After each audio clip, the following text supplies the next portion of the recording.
Can the Tampa Bay Buccaneers finish the job and win the NFC South? Plus, who gets the number one seed in the NFC and wins the NFC North between the Detroit Lions and the Minnesota Vikings? All that and more coming up on the Ultimate NFL Pregame Show. It's the Ultimate NFL Pregame Show. Every team, every game, every angle. The local experts of the Locked On Podcast Network going head-to-head on every matchup. It's the Ultimate NFL Pregame Show. Unprecedented insight, unrivaled passion, and unsurpassed knowledge. It's the Ultimate NFL Pregame Show. The Locked On Podcast Network.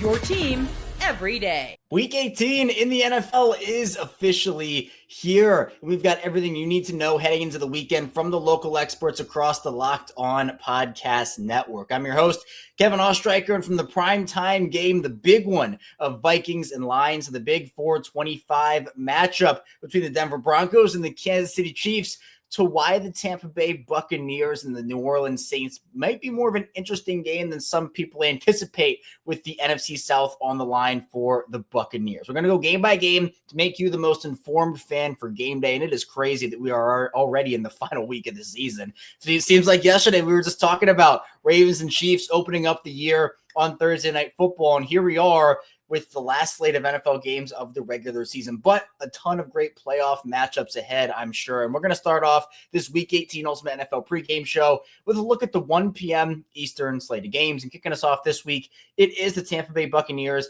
and the New Orleans Saints. The Buccaneers, if they win the NFC South division. So James Yarko of Locked On Bucs will be talking about that with Ross Jackson of Locked On Saints, who hopes to play the spoiler to the Buccaneers and their NFC South chances. We'll talk with Ross and James about what they feel like each team needs to do to win the game. Wrapping things up here on Locked On Saints and Locked On Bucks, a crossover Thursday, and it is presented by PrizePicks. Go to prizepicks.com/LockedOnNFL. Use code LockedOnNFL, all lowercase, to win $50 instantly when you play $5. Ross Jackson, the New Orleans Saints, you just heard it, 13.5-point underdogs against the Bucks. What do the Saints need to do if they're going to win this game? I think their biggest focus needs to be on anything but winning this football game. I'm kind of taking like a little bit of a cheap route here. I'm going to be honest, and I'll acknowledge that. But I think that a Saints victory, in terms of the victory that they actually have the ability to attain, unless they come up with some kind of a big upset here, it's going to be a major surprise if that's the case. And so for me, a victory for the New Orleans Saints probably doesn't happen on the scoreboard. And so for me, I think that like their keys in this game are going to be about finishing the season on as strong a note as possible, being willing to accept a moral victory, and then showcasing whatever talent they can showcase as they enter their head coaching search over the course of this offseason. I think, James, that this game is less about trying to win on the scoreboard. If that opportunity is there, you take it. There's no doubt about that. I don't care if you play if you win the Falcons on into the playoffs or whatever. Who's to say that the Falcons even beat the Carolina Panthers anyway? Because Bryce Young's looked a lot better, and Atlanta is anything but infallible at this point. And so who cares? Go out there, play, do what you can. But for me, this New Orleans Saints team is looking at being able to show what it has and trying to finish on as strong a note as possible to end the season. James, I'm going to be hosting the New Orleans Saints pre and post game shows for the team. This is going to be a weird week to do that, because really the entire focus for me is going to be about what took place in New Orleans, the motivation that gives this team. And really the big thing I'm going to be focusing on in terms of covering this game is going to be really all around what this team can show in terms of its ability to fight, its ability to compete, and its ability to showcase what talent it can for its upcoming head coaching search. I think the New Orleans Saints have turned their eyes to the future, and I think that's the way that it should be going into this game. Yeah, and you kind of just mentioned it. This could be a New Orleans Saints team that's auditioning for a potential head coach that's on the other side of the field. You know, Liam Cohen's going to get an up close and personal look at this New Orleans squad, and, you know, it could pique his interest. You do want to ball out for that guy and hope that maybe he likes what he sees and he wants to make the jump to New Orleans. Right. Tampa Bucs fans are not hoping for that, but it is absolutely a possibility. All right. Well, the keys for the Buccaneers are pretty simple. You keep running the ball. You focus on the game before the milestones and dictate. Good point. So running the ball, New Orleans is next to last in the NFL in yards per carry allowed. They were giving up 4.9 yards per attempt over the last 3 games. Slight improvement, allowing 4.3, but Bucky Irving is getting 5.5 a carry, while the Bucs as a team are getting 5.2. And over the last 3 games, the Bucs as a team are getting 5.5 a carry. So Bucky is far and away the best rookie running back this season. He's only gotten better as the season has continued. Keep feeding him the ball, and good things are going to happen. The first person that gets to him isn't going to be the one that tackles him, and it leads to explosive play after explosive play, and that's why he has been just so much fun to watch this season. As far as focusing on the game ahead of the milestone, we talked about it. Mike Evans, 85 yards away from his 11th consecutive 1,000-yard season. And in addition to that 85 yards, he needs 5 catches, and he's going to cash in a $3 million bonus. Oh, boy. So Baker is going to be hyper-focused on that Mike Evans gets the ball. He talks about it with the media on Wednesday. He said that record is important to him as a quarterback, as a teammate. It's important to the franchise as a whole to allow Mike to continue to grow, but the game has to be won. So you can't hyper focus on Mike Evans to the detriment of beating the New Orleans. Yeah. Because the win is the most important thing. And then dictate the terms. This is Tampa's game. They have to set the tone on offense with their run game. They have to set the tone on defense with pressure on Spencer Rattler or Derek Carr, whoever the quarterback may be. And it's a lot easier to maintain a lead than it is to have to battle from behind. Using that run game obviously is going to help dominate time of possession like they did against Carolina. Carolina barely had the ball for 18 minutes in that game. It's going to keep the Bucs defense fresh while it wears out the New Orleans defense. That's when those shots to Evans and Jalen McCoy open up. So if you're moving the ball, Hold on. Did it again. Give it a sec. And then you could pick it up from where you were talking about moving the ball. Oh, still sounds. Go ahead and talk it out real quick. Maybe I need to just switch back to my other one because, I've used it for a couple of days. It didn't do this with Evan yesterday. So, yeah, I don't know. That's what I get for bragging to you about it working again. All good, dude. I'm just going to start over with the dictating terms because I don't know where the hell I was. And then I'll chop all this shit out before I send it to you. Yeah, all good. I can grab it from here too. If you edit it in StreamYard, I can just download it from StreamYard. Oh, okay. I always just edit in Premiere Pro, but cool. However you want to do it, cool. It works for me. And then, of course, dictating terms. This is Tampa's game. They have to set the tone on offense with their run game. They have to set the tone on defense by getting pressure on Rattler or Carr, whoever the quarterback is. It's a lot easier to maintain a lead than it is to come from behind, right? So using the run game is going to help them dominate time of possession like they did against the Panthers. It's going to keep their defense fresh, and it's going to wear out the Saints defense from being on the field for long stretches. So that's when things are going to open up downfield for Mike Evans and Jalen McMillan. If you're sustaining long scoring drives and you're wearing out that defense, those 85 yards to Mike Evans are going to come just based on the nature of the flow of the game. So, and then of course, Bucky is going to start to burn tired defensive linemen and come away with big chunk plays. So you cannot let the Saints march down the field, get an early, easy score, and allow them to control the flow of the game. This is your playoff spot on the line. It's in your house. Make the Saints play by your rules. Yeah, I think you're absolutely right with that, and that's the way to control this game. Look, I hate to talk negative about the Saints right now, considering everything that's kind of surrounding them and stuff like that. But like this is just the reality of where they are right now, right? They're an injured, they're a beat up team, and they've had trouble being competitive here in the past. I agree with you that I don't think that this team though is going to lay down, particularly this week with everything that's been ongoing and everything like that. It's also, interim head coach Darren Rizzi. It'll be his final game probably on the New Orleans Saints coaching staff as a whole. and so they're going to want to play for him. The players love him and all these other things. But I agree with you, man. I think this is Tampa's game, but I expect New Orleans to show up and try to put up a fight. I think they'll try to, maybe raise the spirits of Falcons fans as best as they can, just to come up a little short at the end to kind of rub it in and everything like that. Like, there's ways to kind of make this one interesting. I expect the Saints to cover the 13.5-point spread, but it's also because I don't expect Tampa to try to blow the doors off in this game. I expect them to get a comfortable lead and then run it out and do what they have to do. And if the Saints kind of close it up to make it interesting at the end, then great. That's exciting. That's fun. But I think this game is too far out of reach for New Orleans.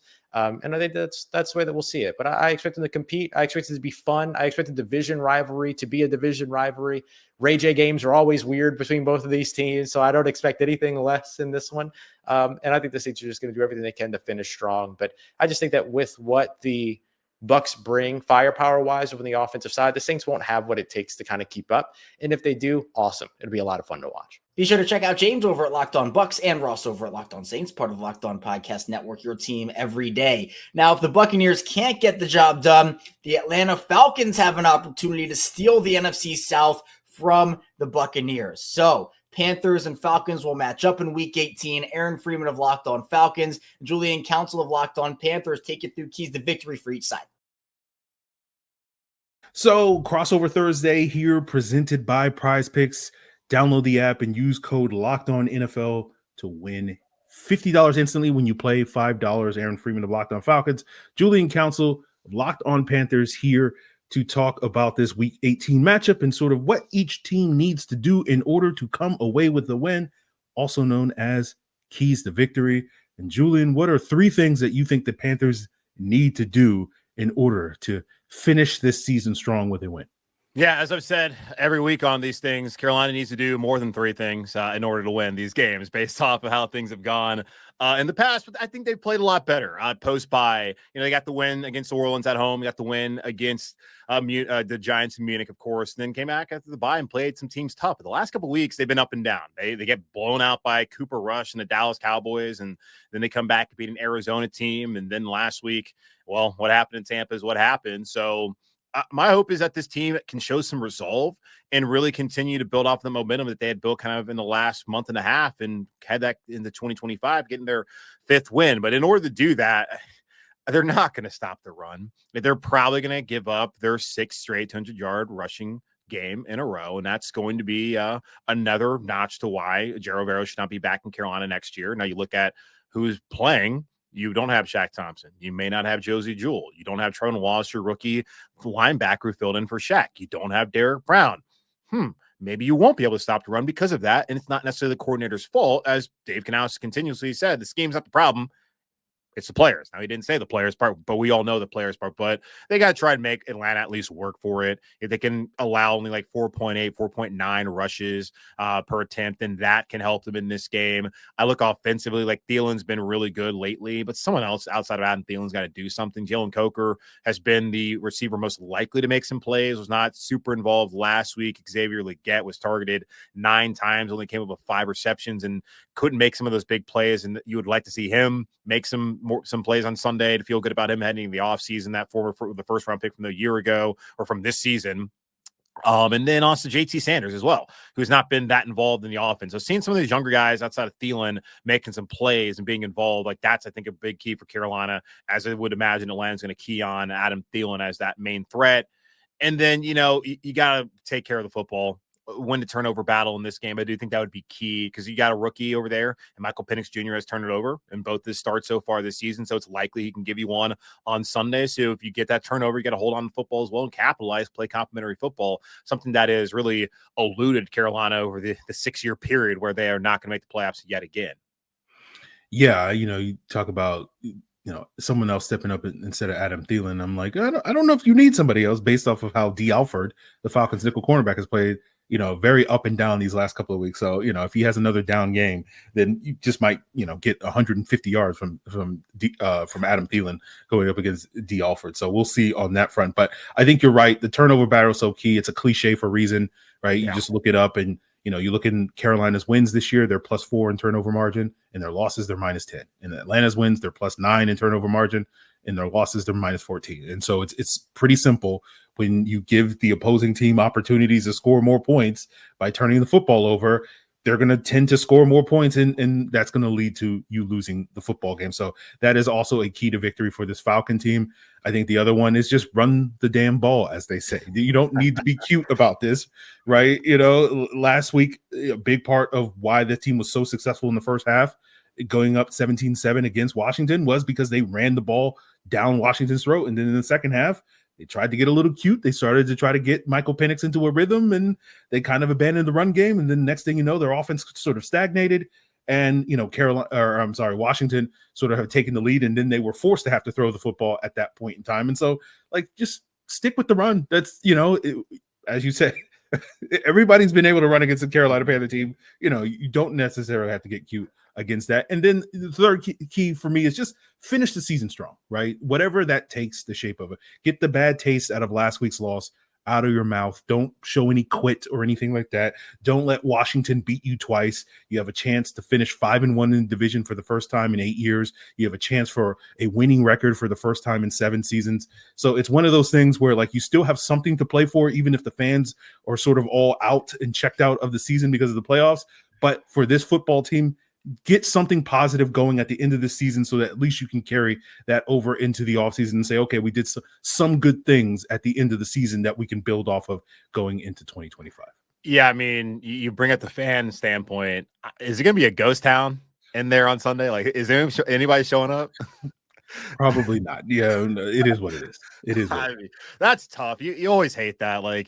You want these games to matter. And my hope was that Carolina was going to beat Tampa last week, make Tampa feel like they're not going to make the playoffs, Atlanta lose, and then this game be a game that actually mattered. It still matters, obviously, but we already recognized and acknowledged on this show earlier, New Orleans ain't going to go out here and do Atlanta a favor and beat Tampa, and they're also not capable of beating Tampa Bay as currently constructed this week. Crazier things have happened, but I don't see it happening. It sucks for the Falcons, obviously. I mean, no one in Carolina is weeping over the Atlanta Falcons corpse as they're not going to make the playoffs yet again this season. But I am very curious to see off-season wise, what they do. If Jero Vero does leave Carolina, which I do think will happen, I just don't think you can coordinate 2 lower scoring defenses and then return, especially if they give up 38 points to the Falcons on Sunday and they set the record. I just don't think that's going to be, I don't know necessarily where it's tenable. I think Davis stood by him, but I don't know if he'd come back. Maybe he goes down to Atlanta. I do think he's a good DC. And you look at his year in Denver, it was a top 10 defense by a lot of metrics, and look at Denver's defensive talent compared to what Carolina's had since he's been here. And also just the injury luck that Denver's had compared to what Carolina's had the last couple of years. And he may be a nice fit for Atlanta, especially with that Raheem Morris relationship dating back to their time in Atlanta under Sean McVay, or in LA rather, under Sean McVay. So I'm very curious to see how the Falcons offseason goes. They made me look foolish. I picked this team to win the division. That's the last time I ever do that. So thank you, Atlanta. I'm wrong about plenty of things. So it's not like I'm ever going to stop. But I want to see what happens. And it could be moving forward, Bryce and Michael Penix, 2 guys who could be vying to be the class of the NFC moving forward, NFC South at least moving forward as far as that quarterback battle. So that's one thing I'm really looking forward to in the future, provided that, Raheem Morris gets things figured out in Atlanta long term. And of course, Dave Canales turns things around here in Carolina. Yeah, you're not the only one that picked the Falcons to win the division. Before the season. So, you knew it was going to be Tampa Bay or Atlanta. It was going to come down to the wire. Right. The expectation was the week 18 game was going to be a win in your in type of situation, and we just fell 1 week shy of that. So it's not surprising how this thing went. It's just unfortunate, if you're a Falcon fan, and very fortunate if you're a fan of any of these other 3 NFC South teams, that it went the way that it did, because I know the rest of this division does enjoy the Falcons continually struggling to roll that ball up a hill and constantly getting crushed underfoot by it when it rolls back down. But Saints fans can't say anything though. They don't have any hope. What hope do they have right now? Because at least Carolina, since Bryce has come back and played well, and the way they played against Tampa the first time, the way they played against KC and against Philly, there's actually some level of hope. Michael Penix so far has shown you enough, and this is a better Falcons team. Clearly, the cap situation is not what it was when Terry Fontenot first got there. I think Raheem Morris second time around will be certainly better than the first time around. Obviously, in Tampa, okay, they're good. They're a good team. But New Orleans, What are they going to do? So they can't be laughing at anybody, in my opinion. Yeah. Well, my worry with New Orleans is that they actually get smart and they decide like, hey, we need to kind of do a mini teardown. You know, they can't do a full teardown just because they've hamstrung themselves cap wise, but like they need to be positioning themselves for that 2026 quarterback class and potentially getting a certain Arch Manning who has local ties to that organization as a grandson of a Saints legend. But I'm hoping that's if I'm a Saints fan, that's the thing that gives me hope for the future. But because the Saints refuse to do stuff like that, that's also why you're talking about like there's no hope for them. I have I have an Arch Manning take that's I guess kind of related to what we're talking about. It is. I don't think the Mannings are going to let him leave. Because think about it. They won't let him take NIL money until he's a starter at Texas. They never let him do any like social media stuff when he announced he's going to Texas. He just tweeted it out. They're different. And it's not like Arch needs the money. They don't need the money. And we're seeing quarterbacks that started a lot, Bo Nix, Jaden Daniels, having a lot more success than guys who didn't start that many years. I mean, Caleb, 2 years. I mean, Drake, 2 years. Like, I think that's a lot more than just a 1 year like we've seen in the past. Some guys, like, that's something that matters. And Drew Brees has talked about that. Drew Brees of the New Orleans Saints, you want to get to that certain amount of starts. Well, Arch Manning only starting what would end up being, I guess, depending on how Texas is next year, maybe 16 games in his career before coming to the NFL. Do you think that's enough? Do you think the Mannings will want to do that? I'm just putting that out there. They're different than everybody else that's out here chasing, trying to get to the NFL. And we just saw Drew Aller, who probably could be QB3 and decide to go back to Penn State. Now he could change his mind. I think it's too late actually, because they had to go ahead and put his name in. But we'll see. I that's one thing I'm thinking that maybe New Orleans is gonna have to wait until 2027 or maybe even 28 before they can even get after Arch Manning. Okay. Well, that sounds good to me. The longer, yeah, I mean, it's good for everybody. keep good quarterbacks away from the New Orleans Saints. So that's as long as that goes. Like as long as they continue to have to, ride the Derek Carr, Spencer Rattler, Jake Hayner, train. I'm all in favor of that. Aaron is great. Julian is great. Check him out. Aaron at Locked On Falcons. Julian at Locked On Panthers, part of the Locked On Podcast Network. Your team every day. Next up, the Chicago Bears and Green Bay Packers. I'm sure the NFL thought this game was going to be one of the best Week 18 matchups that there was when they scheduled this out. But unfortunately, the Bears not having a great year, and the Packers, they're having a pretty good year, but they are now in the wild card conversation, as I know that some people might have had them as the NFC North champions, but obviously I think that was Detroit's to lose, which we're going to get to. But Peter Bukowski of Locked On Packers and Lauren Cox of Locked On Bears talk about this Week 18 NFC North matchup and who will come out on top. All right, everybody, welcome back to Crossover Thursday, Locked On Giants, Locked On Eagles. The Giants wrap up what has been a disappointing 100th anniversary season against the Philadelphia Eagles at the Link, which has been a house of horrors for them. And, of course, the Eagles, they're just playing out the string and getting ready for the postseason. And, from my perspective, Gino, it's almost like pointless to say, okay, what are the keys to winning the game? Because I think a lot of Giant fans are just like, just lose, baby. Yeah. That being said, you look at the Giants, one thing that kind of has struck me over the last several weeks about this Giants team is that it's almost like preseason. You know how with preseason you get all these different guys that come in and you're like, who's that? Mm-hmm. Oh, what number is that? So the Giants, they have some more injuries. They've had a shuffle across every single position group, it seems. And, at this point, I'm not sure, other than playing for pride, which I know is kind of, some people will say is loser talk, but it is important.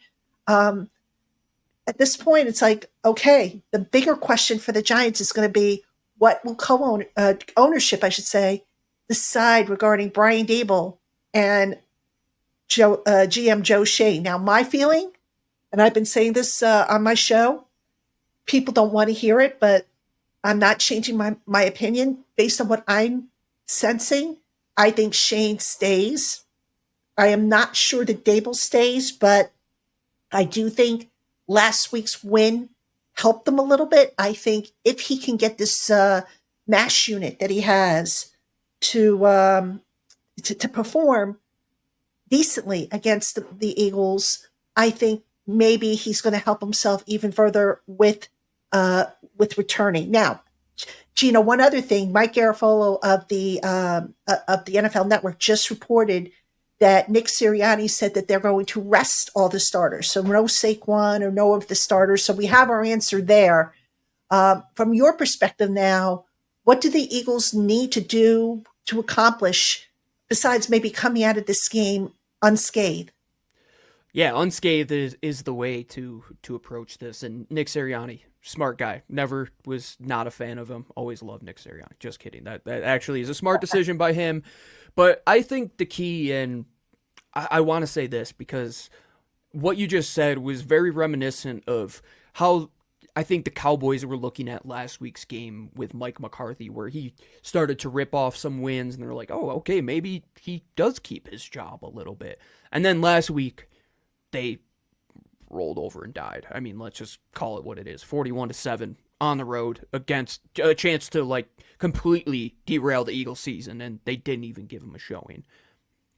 I believe the Giants will do a better job than Dallas did last week, in my opinion. And I think they'll give the Eagles a legitimate fight. And not to say that the Eagles won't try their hardest, but I don't think that they're going to put themselves in any precarious positions, put out too much tape that is going to identify too many clues to them moving forward. Very preseason-esque, as you had said, Patricia. And ultimately, the key to the game is just don't get hurt. Don't get hurt, either team. And I will say this, I know it's tough from a Giants perspective, right? When a season isn't going the way that you had thought it was going to. But from my scouting mind, taking off the Eagles cap here, guys are not going to quit in this last game because for every Dexter Lawrence, for every Brian Burns, there's a guy who it might be his last snap in the NFL, and he's going to want to put out good tape.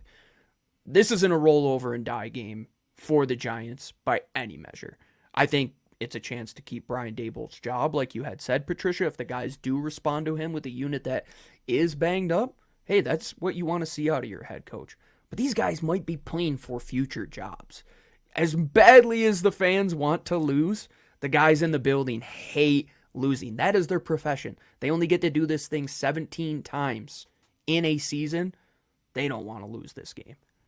No, they don't. And, I get the fans' perspective. They want, the number one draft pick. I totally get it. Yeah. But good luck. I mean, if that were the case, if they were going to tank, then you sit Malik Neighbors and you sit Brian Burns. You sit some of these guys. I mean, it just never, ever made sense to suggest that they were tanking. But yet that was the narrative that a lot of fans believed what was going on. Gino, final thoughts on this game this weekend. I mean, again, it doesn't have the pizzazz as if the two teams were fighting for the NFC East title. So it's kind of a meh type of game. But what can you think both sides get excited about? Ooh, what can we get excited about? Well, I will say this. I will continually fall in line with the opinion that the NFC East is the best reality television that is just not scripted. You cannot script it. There's always great storylines. I think there's going to be a scrap at some point in this game. I think there's going to be some rough and tumbleness. I think Drew Lock is going to throw as many touchdown passes as he does interceptions. I think that he's, like you said, he'll put some opportunities and balls out there. I think the Eagles will probably go with Tanner McKee, give him a full game, get Kenny Pickett healthy. So I think it'll be a low-scoring game, but at the same time, like, do these young players just go out there and have a ball and they're just chucking the rock all over the field? We will see. Be sure to go support Lauren over at Locked On Bears and support Peter over at Locked On Packers, part of Locked On Podcast Network, your team every day. Next up, some controversy in the Giants and Eagles matchup in Week 18. Obviously, Saquon Barkley has a shot to go for the rushing record, but it doesn't seem like that is going to happen. And there are a lot of differing opinions on whether he should go for it, shouldn't go for it, if the Eagles should allow him to go for it or not. So Gino Camilleri of Locked On Eagles and Patricia Traina of Locked On Giants talk about that and who's going to win this game. All right, everybody, welcome back to Crossover Thursday, Locked On Giants, Locked On Eagles. The Giants wrap up what has been a disappointing 100th anniversary season against the Philadelphia Eagles at the Link, which has been a house of horrors for them. And of course, the Eagles, they're just playing out the string and getting ready for the postseason. And, from my perspective, Gino, it's almost like pointless to say, okay, what are the keys to winning the game? Because I think a lot of Giant fans are just like, just lose, baby. Yeah. That being said, you look at the Giants, one thing that kind of has struck me over the last several weeks about this Giants team is that it's almost like preseason. You know how with preseason you get all these different guys that come in and you're like, who's that? Mm-hmm. Oh, what number is that? So the Giants, they have some more injuries. They've had a shuffle across every single position group, it seems.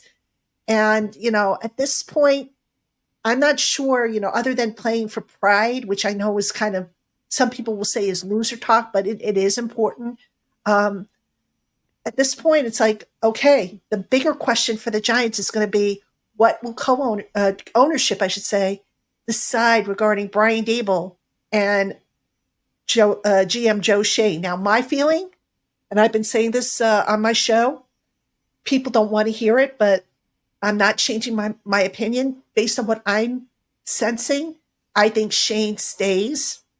I am not sure that Dable stays, but I do think last week's win helped them a little bit. I think if he can get this mash unit that he has to perform decently against the Eagles, I think maybe he's going to help himself even further with returning. Now, Gino, one other thing, Mike Garafolo of the NFL Network just reported that Nick Sirianni said that they're going to rest all the starters. So no Saquon or no of the starters. So we have our answer there. From your perspective now, what do the Eagles need to do to accomplish besides maybe coming out of this game unscathed? Yeah, unscathed is the way to approach this. And Nick Sirianni, smart guy. Never was not a fan of him. Always loved Nick Sirianni. Just kidding. That actually is a smart decision by him. But I think the key, and I want to say this because what you just said was very reminiscent of how I think the Cowboys were looking at last week's game with Mike McCarthy, where he started to rip off some wins, and they're like, oh, okay, maybe he does keep his job a little bit. And then last week, they rolled over and died. I mean, let's just call it what it is. 41-7 on the road against a chance to completely derail the Eagles season, and they didn't even give him a showing. I believe the Giants will do a better job than Dallas did last week, in my opinion. And I think they'll give the Eagles a legitimate fight. And not to say that the Eagles won't try their hardest, but I don't think that they're going to put themselves in any precarious positions, put out too much tape that is going to identify too many clues to them moving forward. Very preseason-esque, as you had said, Patricia. And ultimately, the key to the game is just don't get hurt. Don't get hurt, either team. And I will say this, I know it's tough from a Giants perspective, right? When a season isn't going the way that you had thought it was going to. But from my scouting mind, taking off the Eagles cap here, guys are not going to quit in this last game because for every Dexter Lawrence, for every Brian Burns, there's a guy who it might be his last snap in the NFL, and he's going to want to put out good tape. This isn't a roll over and die game for the Giants by any measure. I think it's a chance to keep Brian Dable's job, like you had said, Patricia. If the guys do respond to him with a unit that is banged up, hey, that's what you want to see out of your head coach. But these guys might be playing for future jobs. As badly as the fans want to lose, the guys in the building hate losing. That is their profession. They only get to do this thing 17 times in a season. They don't want to lose this game. No, they don't. And, I get the fans' perspective. They want, the number one draft pick. I totally get it. Yeah. But good luck. I mean, if that were the case, if they were going to tank, then you sit Malik Neighbors and you sit Brian Burns. Sit some of these guys. I mean, it just never, ever made sense to suggest that they were tanking. But yet that was the narrative that a lot of fans believed what was going on. Gino, final thoughts on this game this weekend. I mean, again, it doesn't have the pizzazz as if the two teams were fighting for the NFC East title. So it's kind of a meh type of game. But, what can you think both sides get excited about?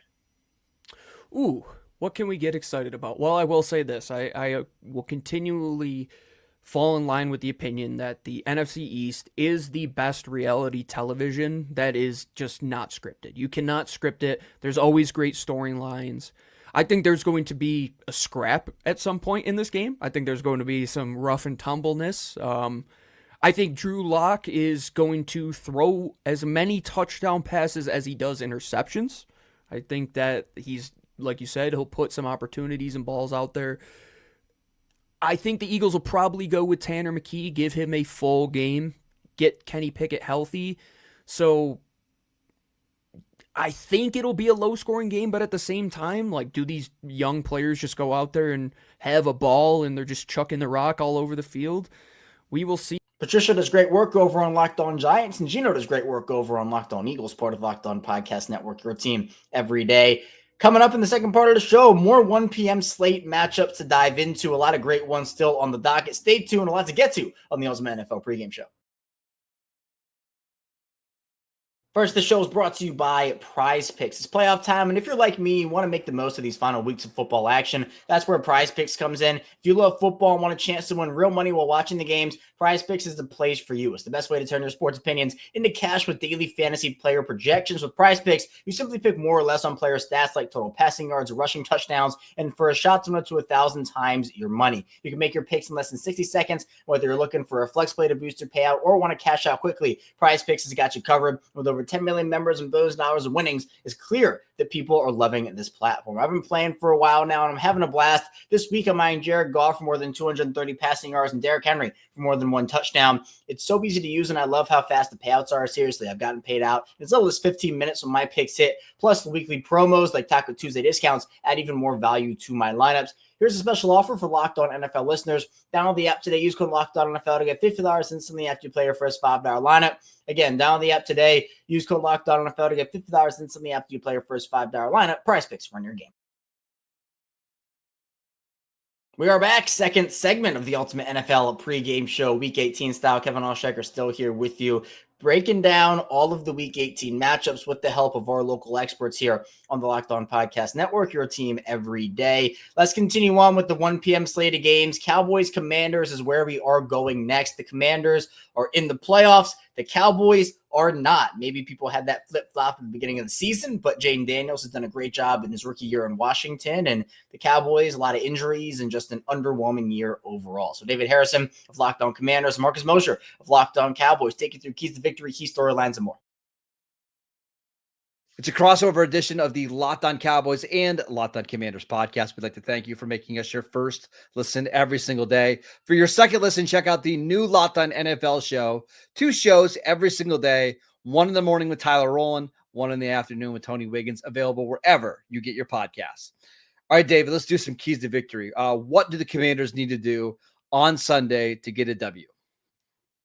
Well, first things they got to do is they got to play smart against potentially unknown quarterback, right? Obviously, there's a potential there. I don't know how sure Cowboys side of this is that Trey Lance is going to get some playing time. Is it Cooper Rush? Yeah. I just know there's conversations of Trey Lance maybe getting some reps, maybe getting a start. I don't know what it is, but Dan Quinn did say on Wednesday that they are planning for Trey Lance more than they did the first time around. Like first time around, they watched a little bit. They're going to watch more about Trey Lance. This time, that again, it just kind of feeds into the conversation of they want to win this game. You know what I mean? This isn't just lip service. Like they're going to prep for Cooper Rush. They're also going to prep for Trey Lance because they don't know what's going to happen with the Dallas Cowboys as the course of this game goes on. You got to start fast, rest late, right? We kind of talked about that a little bit too. And again, I don't think you're going to get 5 possessions in Cowboys territory to start this game, but if whatever opportunities you get early in this game, you have to capitalize on them. If it's a turnover, you got to punish the Cowboys for giving the ball away. You got to make sure they don't get any takeaways. And then maybe if things are going the right way, you can rest some of your key players later in the game. You got to play clean, man. That ultimately is what the Washington Commanders have been searching for a while now, is a game where all 3 phases just play smart, clean football and go out there and get a 60-minute team victory. Those are the 3 things they need to do this weekend. For the Cowboys, it's all about starting fast. And we talk about this every week with on the Locked On Cowboys podcast. Most of these games, you can tell like 15 minutes in real time how it's going to go for Dallas. Like if they jump out to a lead, which they did against Tampa Bay, it was 13-0 instantly in that game. You felt pretty good about their chances of surviving. But in some of these other games, they get down by 7 points, 10 points. They just don't have the offense, nor are they built that way on defense to climb back in these games. So if you can get off to a hot start, and I even be like, hey, you force a 3 and out, and then you get a field goal, right? Like just even a start like that, keep yourself in this game as long as possible. Maybe something will break your way like it did the first time around with a Cavante Turpin, a kick return touchdown, or a turnover. Number 2, you got to stop the run. You cannot let Jane Daniels and Brian Robinson run all over you and control the clock. That is an easy way for the Commanders to take control of this game. And then on offense, the Cowboys have to find ways to create explosive plays. And that's going to be really hard without CeeDee Lamb and really hard with Cooper Rush at quarterback. And maybe we'll see Trey Lance, but whether that means some trick plays or more touches for Cavante Turpin, or heaven forbid they use Jonathan Mingo down the field a little bit, they need to find a way to create these 30, 40, 50-yard chunk plays because, David, this offense just isn't good enough to put together 12, 13, 14 play drives. One of the worst red zone offenses in the league. They have to hit big plays to stay in it.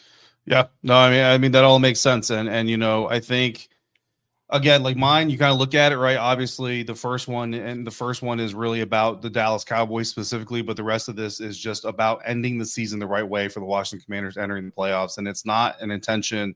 It's not my intention to just look past the Dallas Cowboys. Fortunately, if I look past the Dallas Cowboys, it doesn't really matter because from the press box, I'm not scoring any points anyway. But that's really kind of where we are. You know what I mean? I was telling you this before we recorded my Wednesday episode, starting off with talking about the wild card round, not the Dallas Cowboys. It's just a situation this late in the season. But to say that as the host of the Locked On Commanders, don't take that as a Cowboys fan listening to this crossover episode to think, oh, the Commanders are sleeping on the Dallas Cowboys. That's absolutely not happening. Last thing before we go. How does the food in the Dallas Cowboys press box rank compared to the other stadiums? Oh, it's the best. Is it okay? Yeah, it's the best. It's the number one press box in the league. Listen, I've been telling my other beat reporters here, like, if there was nothing on the line for the Commanders heading into Week 18, I might actually skip the Dallas trip this year.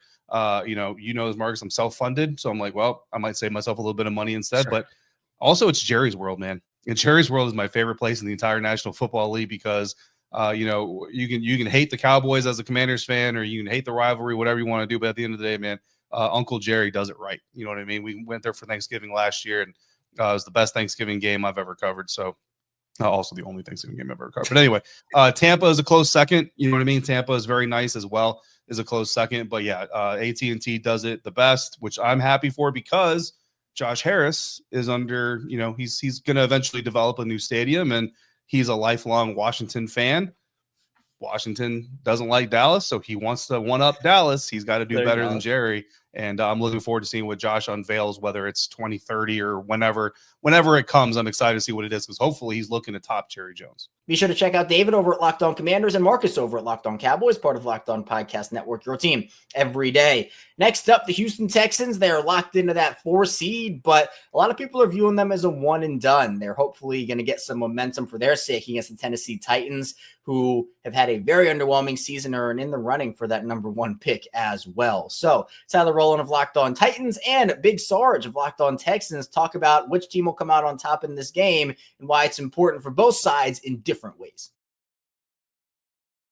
All right, Sarge, we're going to cap off today's crossover Thursday edition. It's Locked On Texans, Locked On Titans. Thank you for making us your first listen each and every day. For your second listen, check out Locked On NFL, AFC South representation. I host the morning show of Locked On NFL. Tony Wiggins from Locked On Jaguars hosts the afternoon edition of Locked On NFL. You get your team news here with us. Now get your NFL news with Locked On NFL on the same platform you stream our shows, always free, all year round. It's Locked On Podcast Network, your team every day. But Sarge, I'll let you kick us off here. You're the away team. What do you think the Houston Texans need to do to win this game? Run, Forrest, run. Well, in the Texans case, Run, Damian, run. And I'm talking about running back Damian Pierce. Damian Run, Pierce. Dare, run. Dare Ugabawale, because they're going to get the bulk of the carries on Sunday against the Tennessee Titans. And I feel like that's the best way to keep your team healthy. That's the best way, especially when you don't have when you're deficient at wide receiver. So I want to see them run. I also want to see Kenyon Green, who has come back from injury. I want to see him get some snaps, because who knows if the Houston Texans advance in the playoffs, they may need to call up on him. I want to see Juice Scruggs, who's coming back from an injury. I don't want to see a lot of them. We said this earlier. I don't want to see a lot of the players play, but I also want to see John Mechie get some catches. I want to see Xavier Hutchinson. I want to see what Jared Wayne can do. I would love to see if Irv Smith, who is by far one of the best blockers the Houston Texans have, I want to see him get some reps and some snaps. That's on the offensive side of the ball. On the defensive side of the ball, the keys to victory is just stay healthy, one, but the rotation of their defensive line, the amount of defensive linemen that they have, will allow them to be able to get some of these players some longer playing time. And then we talked about Azeez coming back and him and Christian Harris playing together. But you also have backups like Jake Hansen. You have Neville Hewitt. You have Deshaun Phillips. You get them into the game. You see what Jeff Okudah can do on the outside, because you may have to play Kamari Lassiter at the nickel position going into the playoffs. You get him in the game. You let D'Angelo Ross get some run. So you just see what you have. It's almost like you're and I don't want to disrespect any of the Tennessee Titans or the Tennessee Titans fans, even though, you know, I'm from Houston and it's going to come off as hate and it's going to come off as me hating. So let me just go ahead and say it. Like, seems fair. I would treat this like a preseason game. Hey, man. Right. Listen, this is the fourth game of a preseason game. This is probably the last action that a lot of these backups are going to get. This is the last action that they're going to be able to put on tape. So when Nick and D'Amico go to do their evaluations, they can see, okay, during game time, this is what they did. And so the keys to victory is run the ball, stay healthy, and let the defense do what it do. Yeah, I like the idea of getting some of these young players some time, because when you get into the playoffs, people do get injured.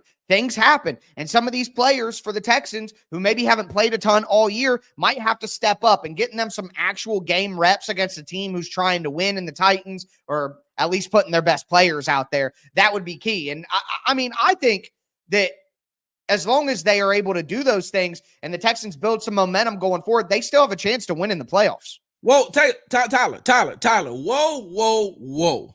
I cannot let this production, this broadcast go on without saying this.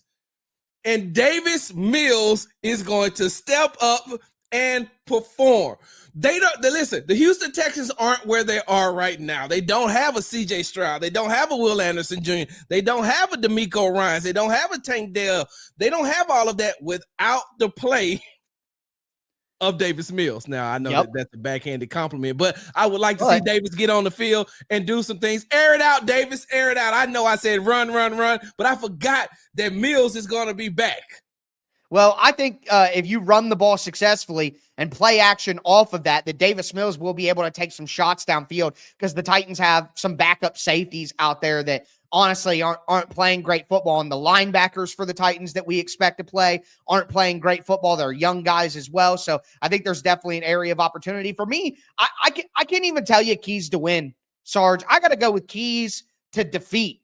The Titans need to play their young guys as well. And where you say, for the Texans, this is the last opportunity for them to get a look at these guys before they make some offseason evaluations. I feel the same for the Titans, although the stakes are different. I want to see the Titans play their young linebackers, rookies, and James Williams and Cedric Gray, even though they were terrible against the Indianapolis Colts, and that's why the Colts ran for 335 yards. Holy cow. I don't care about that. I don't care if they win or lose. I just want to see these young players so the Titans know, hey, can one of these young linebackers be a starter next year, or do we need to address that? Let's see some young players on offense. You know what I mean? Let's see at wide receiver. I want to see undrafted free agent Bryce Oliver to know if he can be a part of the team next year. Let's put Jaquan Jackson back out at punt returner to figure out, hey, now that he's back in the lineup, is he going to be able to do it, or is he still going to fumble and he's going to have problems?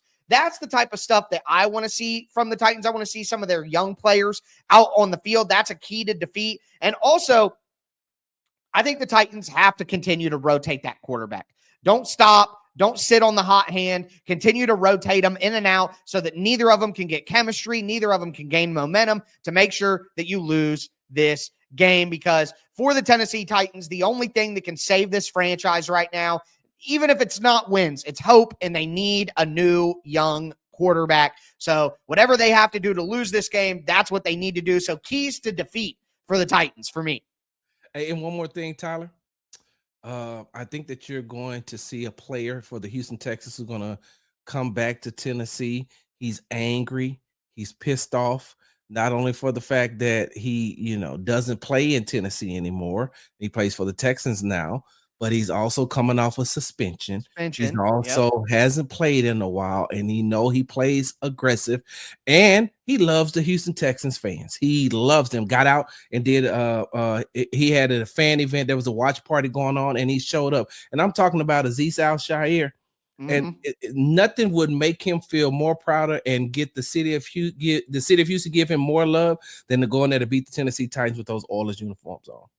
100%. That would absolutely matter. It would matter to the franchise. And maybe Danico Autry can put some work in on the interior offensive line if they let him play out there. But as an older player, he's probably first in line to sit on the defensive side of the ball. But definitely excited to see how this all plays out. And it feels strange, but I'm definitely hoping that the Texans can pull this one off. Be sure you check out Tyler over at Locked On Titans for his work, and be sure you check out Big Sarge over at Locked On Texans for his work. Part of the Locked On Podcast Network, your team every day. Bills and Patriots, a game that maybe would have had a bit more juice to it, but it feels like the Bills are going to rest their starters. At least that is the report, or the reports that are coming out at this time. So maybe not a lot of Josh Allen, not a lot of James Cook and all those guys. And the Patriots, obviously looking ahead to the draft, they have nothing to play for this season. So Joe Marino of Locked On Bills and Mike Debate of Locked On Patriots take you through what this game might look like and who could win it. Pats fans and Bills fans, thanks once again for joining us here today on Crossover Thursday. We have talked about this from a Bills perspective. We've talked about it from a Patriots perspective. Mike Debate giving you the Pats point of view. Joe Marino giving you the Bills point of view. Joe, this matchup may be getting its share of shade from our colleagues in the media, but you and I both know that pride runs deep. We've talked about it all throughout this episode. These two franchises have a lot of history. That pride is going to be felt on both sides of the field on Sunday when that buzzer sounds. Automatically, those competitive juices take over. So the Patriots and the Bills have proven that they can put on a pretty good show. They did that a couple of weeks ago. In that vein, my friend, if the Bills are to come into New England to defeat the Patriots, what are Buffalo's keys to victory? Well, Mike, I'm going to go a little different direction on this because I do buy into this being an inconsequential game for the Bills. I think they'll go out there and try to win the game. There's no question about that, but there's no real need to get overly emotional or overly concerned about what actually happens in this game. So my three keys for the Bills in this game, number one is stay healthy. Even though you're going to be playing a lot of reserves, it's still an exposure to injury. And obviously the Bills is the number 2 seed in the AFC.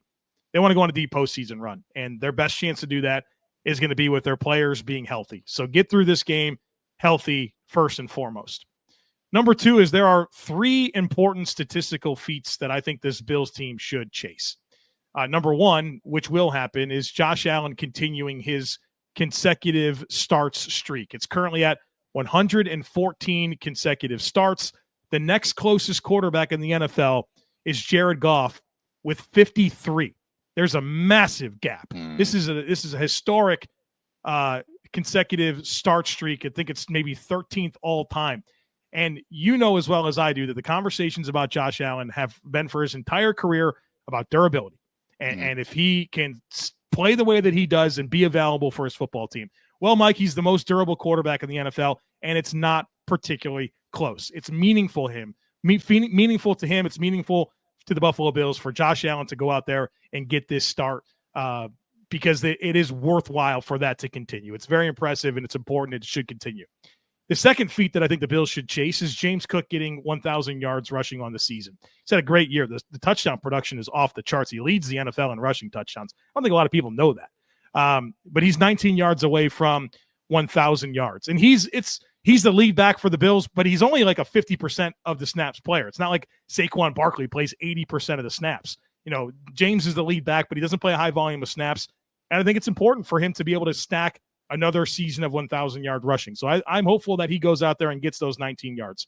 The third statistical feat that I hope that the Bills are able to achieve is they currently have tied the NFL record for the most different players to catch a touchdown pass in the season. They have 13 players that have done that. So they need one more to do it to break the record. And I think in a year where they've embraced everybody eats as their mindset offensively, I think that's a great way to provide a tangible evidence to, hey, we did this in this year. And of course, in the aftermath of saying goodbye to Stephon Diggs and all of the drama that surrounded that. So I think those three things are important. And the last one, Mike, have a safe flight home. Enjoy that plane ride home. Order your favorite beverages and your favorite foods and get home and get ready for whatever awaits you in round one of the playoffs. Absolutely.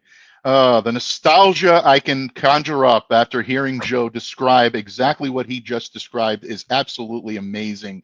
I know Bills fans are loving the fact that they're on the giving end of that now, they're on the receiving end of that now, not on the giving end. But bottom line, the Bills have earned that. And I think you're absolutely right. For the Buffalo Bills, it's all about maintaining health, maintaining focus, and maintaining a level of enjoyment out of this experience heading into the playoffs, because I do believe this Buffalo Bills team has a significant opportunity to do something special this year, and hopefully they'll get the opportunity to do that healthy and with a full roster. And Josh Allen has played well enough to be able to enjoy that streak and continue that going, and I do think that is a smart move for Sean McDermott to be able to do that.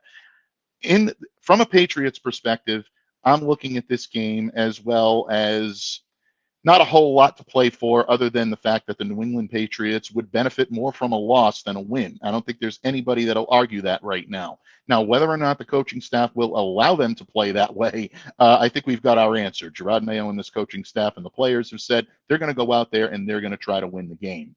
I've gone on record by saying that even their best effort might not be enough to beat the Bills this time around. I'm going to stand by that, but I will say, from a Patriots perspective, if you're looking for on-field growth, folks, the one thing that you should be looking at in terms of the Patriots potentially being able to pull off a victory, meaning keeping this close or at least competitive, is to try to establish your presence on both sides of the line of scrimmage. Joe, this has been a problem for the Patriots all season long. I think if they can try to hang with the Buffalo Bills in this regard and put together a good effort, it's going to give Patriots fans, it's going to give this locker room an opportunity to build on something and say, hey, we went toe-to-toe with one of the best teams in the league twice now, and we proved that we can hang. All we need is the proper pieces in place, maybe some coaching adjustments that'll allow them to be able to play to their strengths, and they could be taking off. So that's something that I would look for.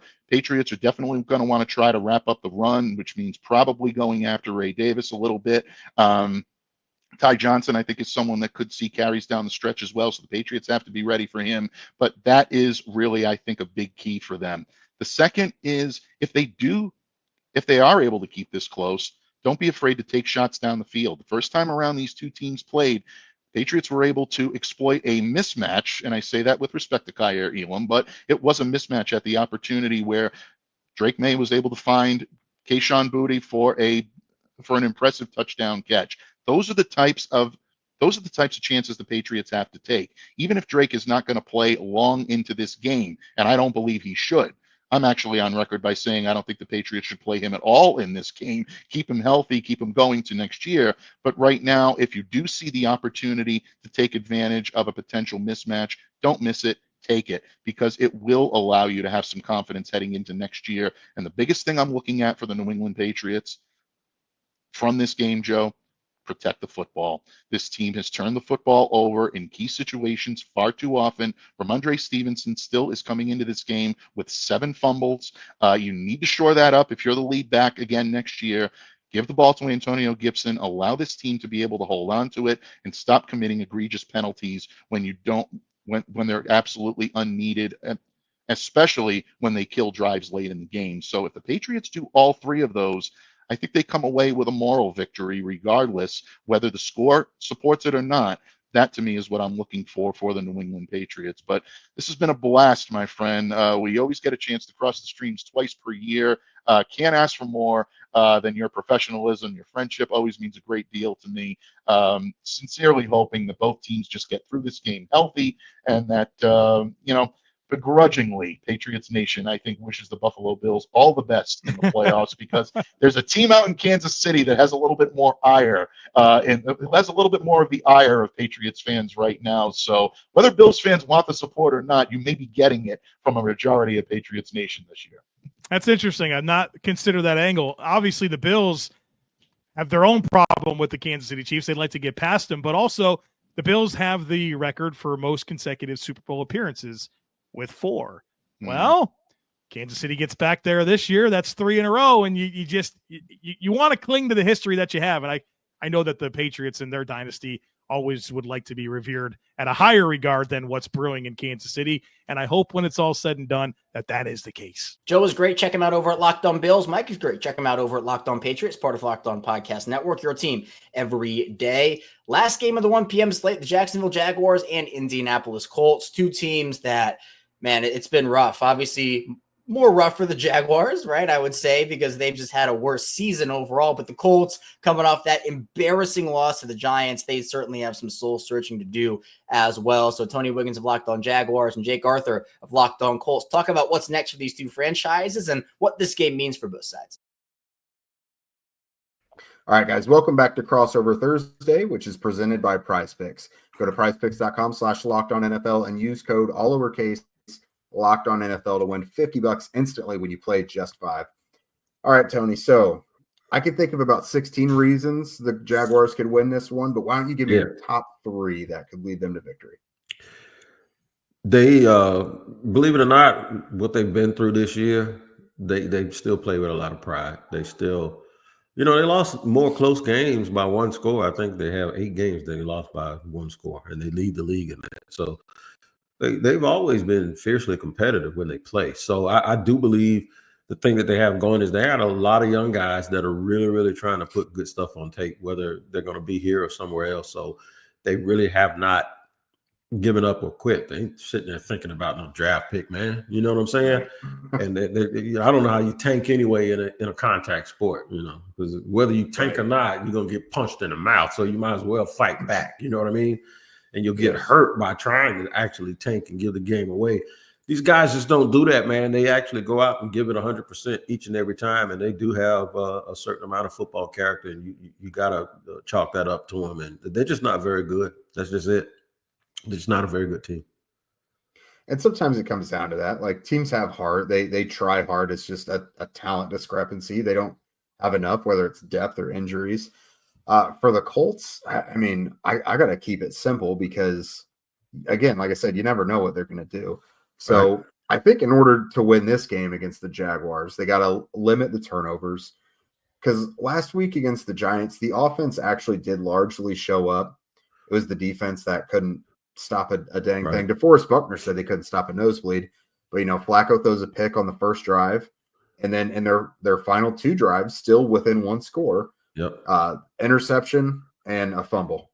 So they were in it. If the turnovers just kind of really made it worse than it needed to be. So limit the turnovers. Looking at you, Flacco, if it's going to be him out there. They've done a great job running the ball. Jonathan Taylor has been on a tear. He's got a few 100-yard games in the last month. They're running the ball really well right now. Right. And then defensively, simply wrap up and tackle. If there's ever been a week where it's probably been stressed and hammered into their head endlessly by the media, by the fans, by the coaches, it's this week. If they can't do it this week, they just can't do it. So I think if they do those 3 simple things, protect the football, keep up the good work in the run game, and then just simply wrap up and tackle. Like, there's been a few games where you look at their opponents' rushing yards after first contact or yards after catch, and it's 200-300 yards, like a whole game's worth of yards just based on after first contact. Jeez. So it's insane. Just take care of the simple things and don't beat yourself, I think. And the Colts, it's probably not going to be a comfortable win, but all their wins are pretty much 1-score games as well, like you were mentioning. That's all. You just need to win by 1 point. That's it. You just got to win, man. There's no column for how good you win. It just says win, loss, and tie. They haven't done a whole bunch of that. Last thing is Shane Steichen. Is they on a bit of a hot seat? It's looking that way. There's some murmurs lately that it might be more so of Chris Ballard being on the hot seat, but it depends how you look at it. You could look at Chris Ballard and Shane Steichen as kind of a package deal, and if you get rid of one, you get rid of both. Right. Shane, he's definitely got his faults. I'm not totally ready to pull the plug on him yet. Mm-hmm. But when you look at Ballard, I don't know what the redeeming qualities are or what you have to hang your hat on, and you're looking at Shane Steichen came out of his first year as the Colts head coach, gave them a +5 win from the year before. So they did really well. And that's with Gardner Minshew carrying the load pretty much the whole year. The drop pass could have, gotten them into the playoffs. They made the catch, right. Chris Ballard that offseason, the only two outside free agents he brought in, Joe Flacco, who you hope to never see because it's your backup quarterback, and Raekwon Davis, their third defensive tackle. That's the only free agent moves they made from the outside. Now, they re-signed a bunch of their own guys, but like I told you, all those guys were on some of the worst teams they've had. They sound like the Jaguars a couple of years ago when the Jaguars went 9-8, and then they just kept the whole band together, and they went 9-8 again. Yeah. And then in this past season, they tried to call themselves a draft and develop team, and then they go out and get extra people, and they have the worst season that you could have. So obviously, they're not a draft and develop team, man. Right. And, I say that works if there's patience involved, but you're not supposed to regress to that level. And not really addressing things in free agency makes it so your draft picks have to hit. They have to contribute right away and be studs. And the Colts, they hit more so on like day 3 players than they do early round guys. And that's just what their roster's full of, basically. I'm not going to give a score prediction, but I don't think the Jaguars are going to win this game. I think the Colts are going to figure out a way to beat them. They're going to get swept by Jacksonville. If Jacksonville does win, they'll be 4-2 in the division. And when you look at that just by itself, you think, wow, 4-2 in the division, they might be a wild card team, right? Nah, man, they ain't won but 4 games already this year. So that's just how bad they've been. But I anticipate that the Colts are going to win this game at home. I really don't want to pick the Colts, but it's the final game of the season, and I look at a couple of these guys who, like, you look at a Ryan Kelly, who's like the longest tenured guy. He's been here even before Chris Ballard, and I think he knows this is probably his final game in Indy. They drafted his replace. Yeah, he's a free agent, and they drafted Tanner Bortolini in the offseason, who has looked pretty good when he's in for Kelly. And it's just kind of the writings on the wall. Like Kelly, he's very prepared for this to be his last game. He knows it's possible, but he's been talking all about like what he's going to miss most is, playing next to Quentin Nelson and playing next to Mark Glowinski and those guys. And Ryan Kelly is a guy that's going to go out there and give every last drop of sweat he has on Sunday. And I think there's going to be is he still good when he's healthy. He's been, he had a stint on IR this year. He's been adequate. He's doing well in the run game. And, that's what their offense needs to be right now anyways. But there are some guys out there. Like I can't imagine Kenny Moore is going to have 2 stinker games in a row. That's been one guy you could hang your hat on for like the longest time. So DeForest Buckner, obviously, I mentioned Jonathan Taylor's been awesome. I do think the important players are going to have big enough performances to get them across. It might be a 1 or 2 point win, but I'll give them the benefit of the doubt and say at home, because if it was at Everbank, I couldn't do it. But they're at Lucas Oil Stadium. You can find Tony over at Locked On Jaguars. You can find Jake over at Locked On Colts, part of Locked On Podcast Network, your team every day. That'll do it for the 1 p.m. slate of games, but we still have a lot to dive into on the Ultimate NFL pregame show. 4 p.m. matchups this week. There are some with big playoff implications. Stay tuned. We got a lot to get to on the Ultimate NFL pregame show. First, the show is brought to you by FanDuel. The NFL playoffs are almost here, but it's not too late to get in on the regular season action with FanDuel, America's #1 sportsbook, because right now, new customers can finish the season strong with $250 in bonus bets if your first $5 bet wins. FanDuel has so many ways for you to pick up a W. I love betting on which players will score a touchdown and how many points each team will score. It's thrilling. Not only can you bet on who will win the game, but FanDuel is also having bets for which players will score a touchdown, how many points each team will score, and so much more. Just visit FanDuel.com to join today. That's FanDuel.com for your chance at $250 in bonus bets. Make everyone more. FanDuel, an official sportsbook partner of the NFL. Everything is on the line between the Minnesota Vikings and Detroit Lions as they face off for the #1 seed and the NFC North crown in Week 18. I'm Kevin Ostreicher. This is the Ultimate NFL Pregame Show, where we bring you keys to victory, key storylines, and so much more for each and every single game with the help of our local experts. Week 18 is a big one, playoff implications all across the board, and we'll start off with the 4 o'clock window before diving into the primetime matchup of the week. Let's start with the Broncos and the Chiefs. The Chiefs have locked up the #1 seed. They have no reason to play their starters, but the Denver Broncos have every reason to win this game as they are in the driver's seat. If they win, they are in, and we are going to talk with Sarah Bedinger of Locked On Broncos and Chris Clark of Locked On Chiefs as we talk about if the Broncos can get the job done or if the Chiefs could potentially play spoiler.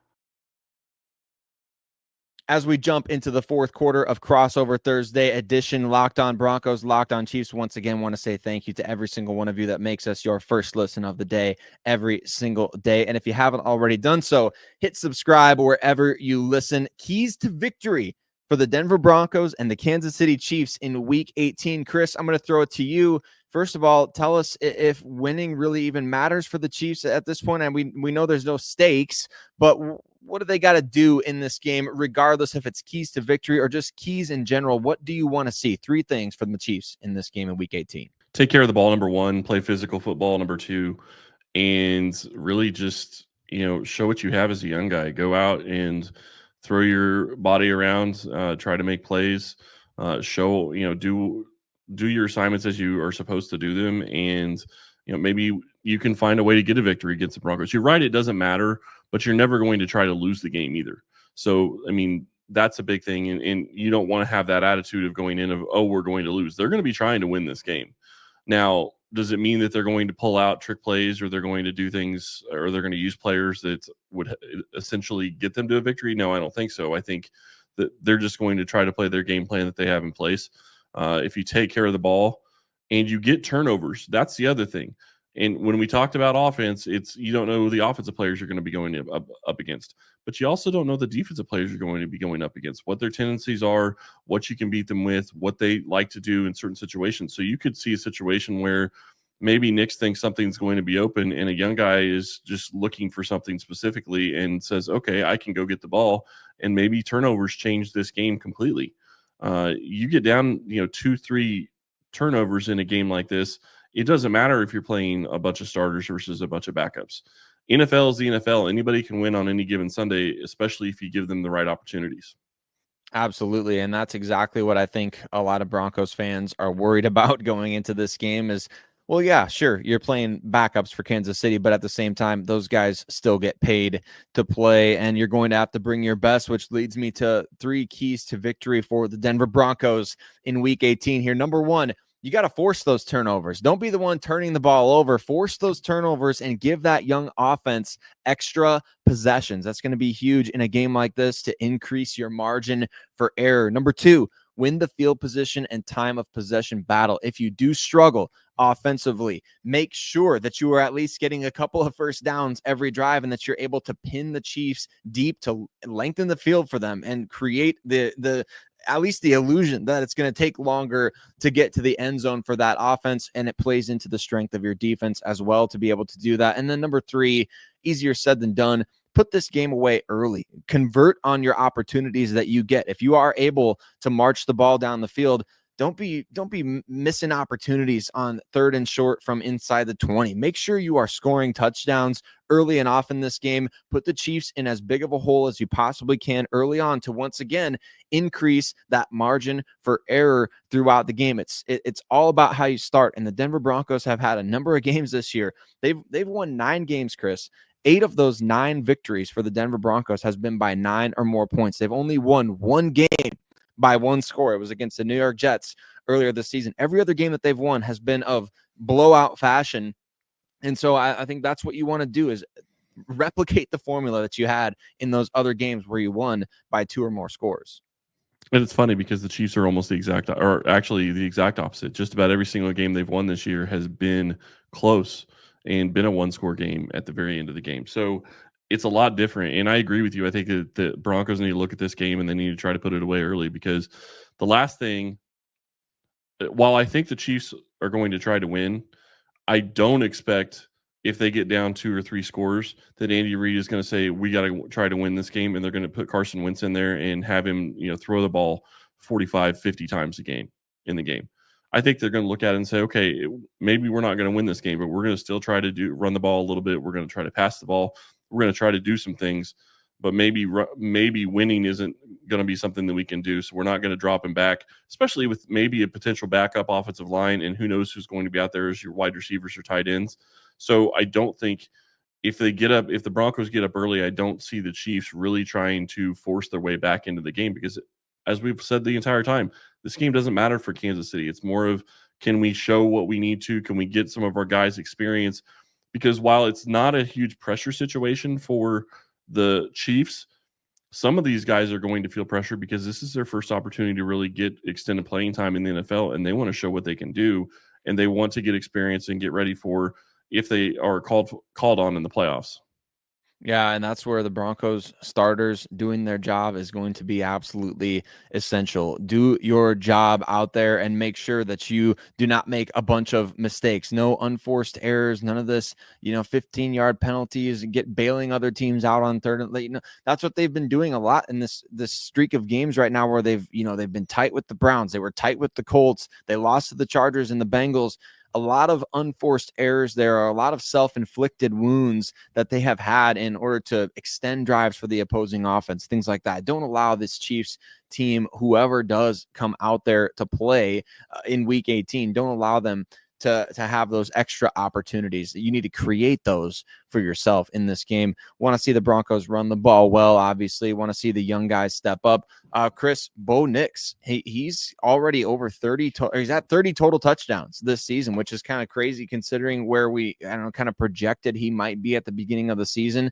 Fascinating to see him join kind of the ranks of some of the NFL's best. But if the Broncos are somehow able to make the playoffs and then get a win in Buffalo, they would be the Chiefs' first opponent in the postseason. So it'd be fascinating storylines all over the place. And of course, always fun to get a chance to chat with you and preview the Chiefs. I know you're excited about the postseason, but it's going to be a just intense Week 18 of the NFL season. So, of course, we'll be watching and monitoring the games on Saturday, all day Sunday as well, to kind of figure out who is going to be where in the placement of the AFC and NFC, for that matter, playoff race. Sarah's great. Check him out over at Locked On Broncos, and you can check out Chris over at Locked On Chiefs. He is great as well, part of Locked On Podcast Network, your team every day.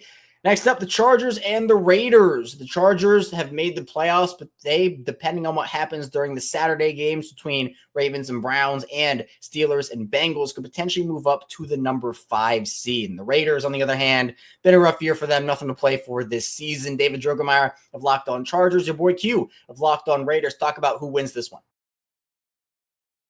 All right, guys, back here on Crossover Thursday. Thank you so much for starting your new year here on the Locked On Podcast Network. I am David Drogemeyer of the Locked On Chargers podcast. That is your boy Q of the Locked On Raiders podcast.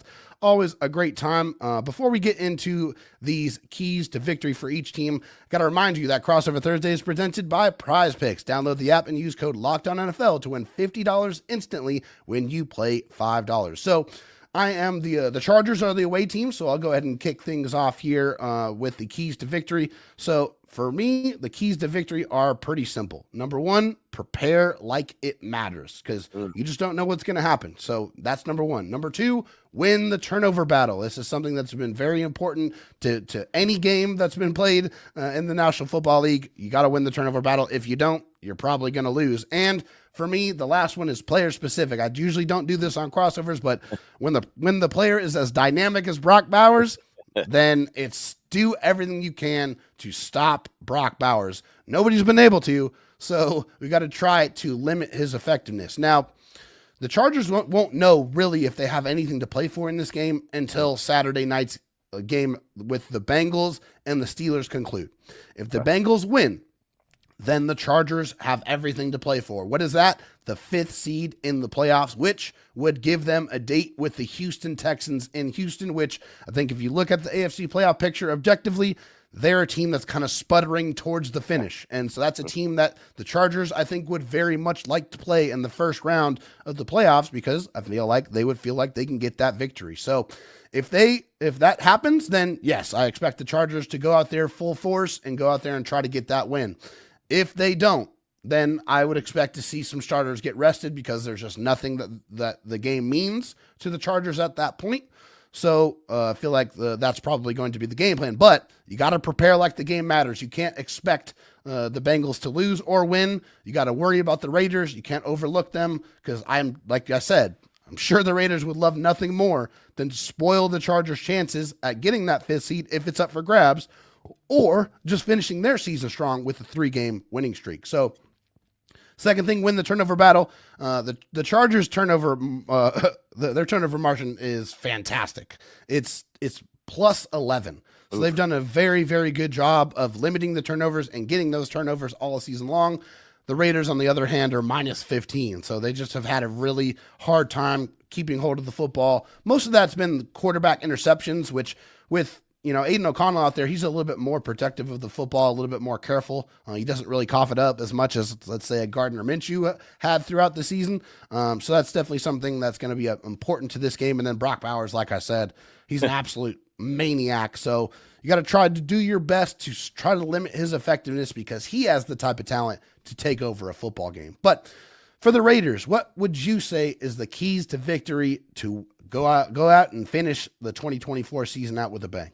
Yeah, well, that's what the Raiders are going to want to do. Antonio Pierce in particular, because nobody knows what's going to happen come Monday, right? Nobody knows if Mark Davis and Tom Brady and company are going to decide, yeah, he's the right guy to be the head coach, or no, we've got to do better. We've got to improve it. We've got to bring in another guy. So all he cares about is wins. And the Raiders have gotten 2 wins in a row. They've gotten that because they haven't turned the ball over, right? All season long, they've been terrible, like you mentioned, at turning the ball over. They were the team that didn't create turnovers, and they were the team that turned it over all the time. They were the worst in the league. And so the last couple of weeks, they've been able to cause some turnovers and recover some fumbles and get a couple interceptions. So that's been a positive. If they're going to finish this off with a 3-game winning streak, they have to create a couple turnovers, right? And they cannot turn the ball over. When they turn over the ball, they lose. It's so funny. Jacoby Myers told me after Week 16 game, he said, "Hey, it's no coincidence. We don't turn the ball over, we win games, right? It's when we turn the ball over, we lose." And you said it, right? I mean, that's something that goes with every team in the league. You lose the turnover battle, most likely you're going to lose the game. So that's something that's definitely got to be like key number 1 is to make sure that happens. Key number 2. Like I said, it's been evaluation season. These guys that are being evaluated, these guys that are kind of having their last audition, they need to continue to play strong, right? And I'm talking about Aiden O'Connell as the quarterback, right? Is he or isn't he going to be the guy moving forward? Or is he going to be a guy that maybe is a bridge quarterback? I mean, he's got to prove who he can be. He's got to go out there and play mistake-free football, and he looked really good last week against the Saints, even though that's a beat-up Saints team. It's not full strength or anything. They didn't have the starting quarterback, but he looked pretty good. So can he add to that? Can he continue to stack and do that? And it's funny, Amir Abdullah, the running back, he's been in the league 10 years. He had his first 100-yard game. That's crazy. 10 years. 41 games. He's been in the league that long and never had a 100-yard game, and he had it last week. So I think they're going to try to continue to run the rock with Amir Abdullah and see what he can do. And they're all banged up in their running back room anyway. So I think that that'll be something that you'll try to see, or you'll see them try to have a heavy emphasis on, is the run game. And, again, defensively, just these guys that, like I said, that you might not have heard of, the Isaiah Palomals, the Kalavon Chasons, the Jonah Laulus, guys like that. They just got to go out there and put their best foot forward. DeCam Richardson, right? Just go out there and finish off strong. Just give that maximum effort that they've been giving. I don't think that's going to be a question. And, leave it all on the grass. I mean, that's all you can do, right? I mean, at the end of the game, when the clock says 0-0-0, the season's done. right? And Yeah. so you might not be back. So you might as well leave everything that you got out there on the grass. And if you're a coaching staff, you better, throw out the kitchen sink at the Chargers, because you might not be back in the booth or on the sideline in 2025. So, I mean, I think this is going to be a busy offseason for the Raiders. I actually know it's going to be a busy offseason. So these guys have one more crack at it to have some fun at home in front of their home fans. So go out there and do the best that they can. And that's all they can really do is just leave it on the grass. Regardless if this game has any meaning for the Chargers or the Raiders, it doesn't have to, because these two teams don't like each other and they never have. It's going to be a physical battle no matter what. David is great. Check him out over at Locked On Chargers. Q is great. Check him out over at Locked On Raiders, part of Locked On Podcast Network, your team every day. The Miami Dolphins are not out of it yet, although they would need a win and a lot of help to sneak their way into the 7th seed in the AFC playoffs. Kyle Krabs of Locked On Dolphins will be talking with John Butchko of Locked On Jets, as that Jets team will hope to pick up another win before the time the season is done. AFC East matchup on the line. We'll talk with Kyle and John about which team gets the job done in this one and what the game means for both sides moving forward. Crossover Thursday here on the Locked On Podcast Network. John Butchko, the host of Locked On Jets, alongside Kyle Krabs, the host of Locked On Dolphins. Kyle, Dolphins have a chance to make the playoffs in this game. An incredibly turbulent season. Well, you can go first. What are your keys to victory for Miami? I think the first thing they need to do a better job of this time around when they play the Jets is pressuring Aaron Rodgers. And that is in large part because the Dolphins are probably going to be without Kendall Fuller, their second corner. And that gets into some matchup potential with a veteran quarterback like Aaron Rodgers, who he's always been aggressive. He's always got up to the line of scrimmage and seen a matchup that he likes and is not afraid to take shots down the field. And, Jalen Ramsey had his hands full with Garrett Wilson the first time these two teams played. And then if you don't have Kendall Fuller and it's Kader Kohu or it's Storm Duck, if you're an 11 personnel as the other outside corner that's getting matched with Devontae Adams, I don't like that matchup, and just to be completely transparent. So, and I know Aaron is out there hunting for TD pass number 500. So he's going to be slinging it. So I think for Miami, getting after particularly the offensive tackles, and I know that's a spot for the Jets that's banged up with Tyron Smith and Olu Fashanu, and Morgan Moses I know is banged up and trying to play. I don't know if he's going to try to play this week or not. I know we're recording a little early in the week, but that for me is one of the big primary keys to victories. Don't let Aaron get up to the line of scrimmage, see matchups that he likes, and then also simultaneously have time to set up at the top of the drop to take those shots down the field, because that is where I think there's a lot of potential for chunk plays, either with completed passes or penalties down the field. Yeah, I think that's a great point. And, I do think about the first game these teams played this year was one of the Jets' best offensive performances of the year. It's one of the first times they moved the ball. For me, I think a lot of this comes down to how badly the Jets want to play this game, because we did not see a team week 17 against Buffalo that looked all that interested in competing. This was a team, and I think there have been a lot of frustrating things about this season from a Jets fan perspective. But one of the things that's most frustrating to me is how frequently this team just loses its competitive fire when something goes wrong during a game. It happened, go back to week 7 against Pittsburgh. Jets played a great first 29 minutes of that game. Right before halftime, Aaron Rodgers throws an interception, and things just snowballed from there. And by the time the Steelers were running out the clock on their last drive, Jets knew they were running the ball, and the Steelers still were able to run it successfully. I mean, I think, I'm very hesitant to call out players for effort level, because I'm not on the field, but in that situation it just looked like the Jets gave up. I think the same thing was true a few weeks later when the Jets played in Arizona against the Cardinals. There was just a total no-show. Things snowballed on them, and they're just little things like one guy's making a tackle, the second and third guys aren't going in to help him. Last week against Buffalo, that game completely snowballed on them. There's one play that was very symbolic for me. There was a fumble by Garrett Wilson. It was an ugly play overall. It was a screenplay that was very poorly designed. There was really no way for Max Mitchell to get to hit his block that Garrett Wilson needed to spring him. Wilson fumbles the ball, but Aaron Rodgers was near the ball. And I don't know if you saw the play, but essentially he did like a little dive away from the ball. He did like a little thing. He dove to make it look like he was trying to get the ball, but he wasn't really trying to get the ball. And that's not to call Aaron out. That's just a kind of a symbolic thing. I said on Monday's episode that when I think back to the 2024 Jets, that might be the play that I remember, because it just really sums up a lot of what's happened this season. I mean, look, the Jets have had a lot of issues. They've had the coaching has not been up to par. The decision in season to fire the coach, despite Robert Saleh's shortcomings, was not a good decision. The team has really fallen apart since Saleh was fired.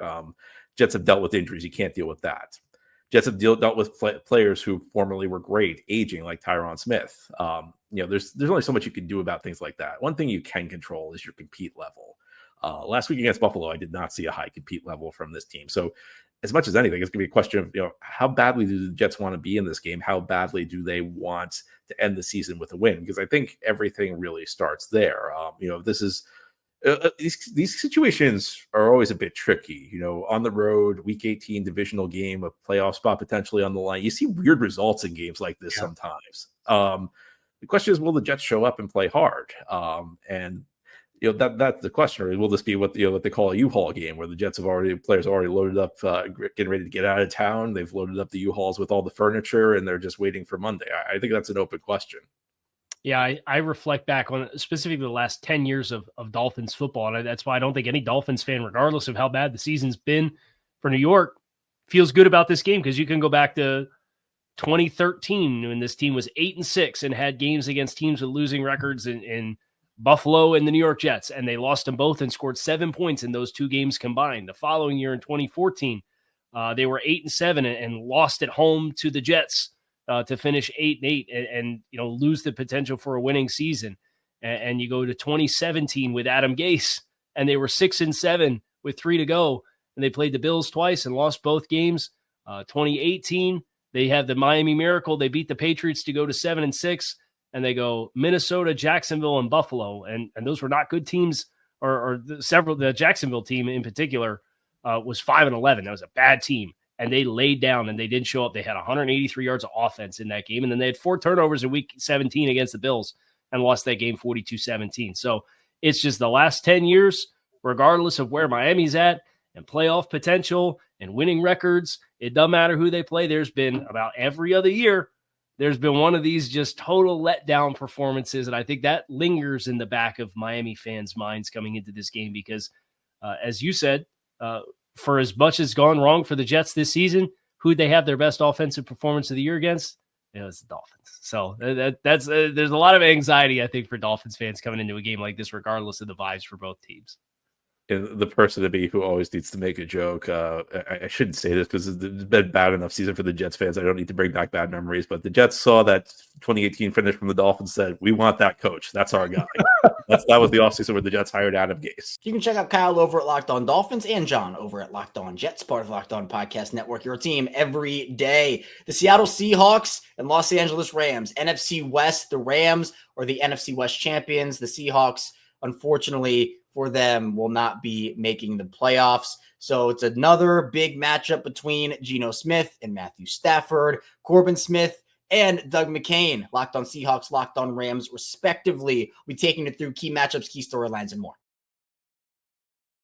And welcome back to a crossover edition of Locked On Rams and Locked On Seahawks. Now, here in our third segment, as far as keys to victory, I mean, it's tough to truly evaluate when you're seeing a completely different roster for the Rams in this one. But I think that it's going to kind of come down to on the Rams end. I mean, where are the Seahawks at this one? I mean, how important do you think it is for the Seahawks to, like you said, get double-digit wins and go into the offseason with at least a happy flight home, right? Just feeling good about the fact that you did end the year on a winning note.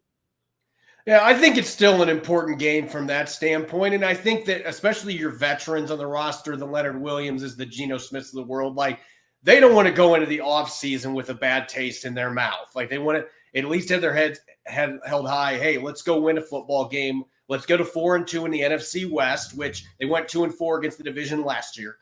So you want to have as many signs of progress as you can coming out of year one under Mike McDonald. So I'm expecting this still a game that they're going to be taking very seriously. Mike McDonald's made it clear that's going to be the case. And as I mentioned earlier, there's a lot to play for from individual accolades. And when you put those together, it can help from a team standpoint to win games. As far as keys to this game, look, I could say that you should run the football, but I'm not going to do that this game because you know what? There's no playoff spot up. Ryan Grubb's shown he's not going to do it anyway. Let Geno Smith just sling the rock. And you know what? If he throws a pick or two, so be it. But we're going to let him sling the rock. We're going to let him get his incentives. And the Rams are going to be playing backups in a number of key spots. Geno Smith threw for over 360 yards in the first matchup between these teams. Let's see what he can do in this game. Just let it fly. Let's get the big guys some plays, and let's end the year on a strong note. And then defensively, Jimmy Garoppolo, he's still the same guy. If you let him have a clean pocket, he can do some damage, but he's always struggled when he's been pressured. Find a way to take advantage of an offensive line that might have one or two pieces that are missing in this one. Get after Jimmy Garoppolo and hit Pretty Boy a little bit in this game. I think you do those two things with you playing your starters and the other team obviously not playing their starters. You should be able to win this one. Yeah, I think if you're the Rams, I mean, it's kind of a culture game for you, right? I mean, you look at last season, you played Puka in the first half for a little bit, so we get the record. He comes out to finish it off in the second half, and you get that win, and you still rested Mr. Matthew Stafford. So, look, just because you rest your starters does not mean you can't get a win, and if you get a win, it could help you improve massive in the playoffs. So I think that this is one of those where you want to see Jimmy Garoppolo comfortable in executing that offense. You want to see balance. And if this game's close, if the Rams have an opportunity to win it, then the focus really becomes, hey, I would much rather play a team like the Commanders, who, as good as Jaden Daniels is, he is the real deal. He is going to be a star in this league for a long time. He's still a rookie quarterback coming on the road to win a playoff game. I would much rather face off against the Commanders then the Vikings, then the Lions. I think the Packers, like you said, are an extremely very talented and dangerous team that is going to have to be dealt with, and they beat the Rams earlier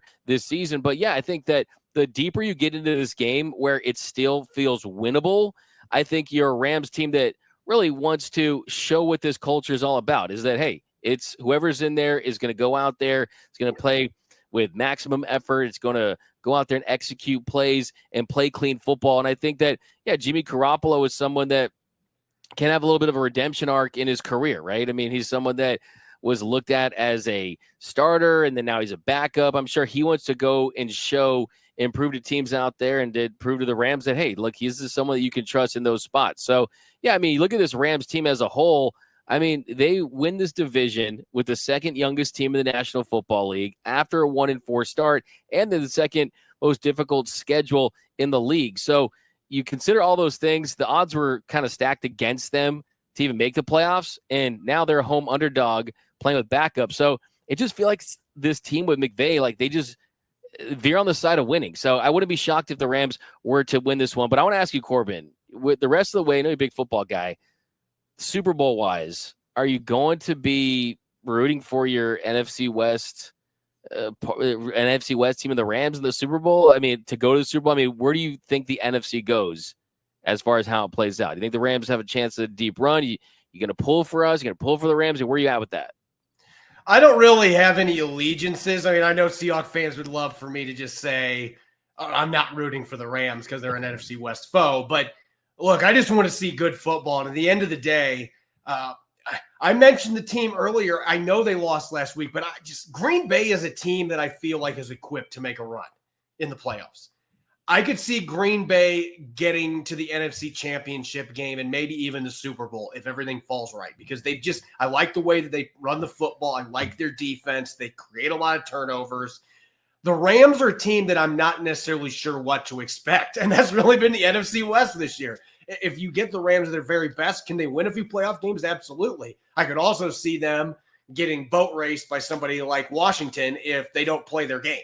And that's kind of been the way that the NFC West has gone this year. So if you're asking as far as who I think is going to be winning the Super Bowl, I don't have that team coming from the NFC. I think there's some pretty good teams. If Detroit was fully healthy, or at least somewhat healthy on defense, I might lean that direction. But at some point, Lamar Jackson is going to get a Super Bowl. I think it's going to be this year. I think Baltimore, with Derrick Henry now in that backfield and Zay Flowers emerging as a number one target, I think Baltimore is the team that's going to be hoisting the Lombardi when it's all said and done. So no rooting interest here, just what I've seen this year. I just think Baltimore, they've lost some games, but it feels like they're playing at their best right now. And Lamar Jackson's a video game.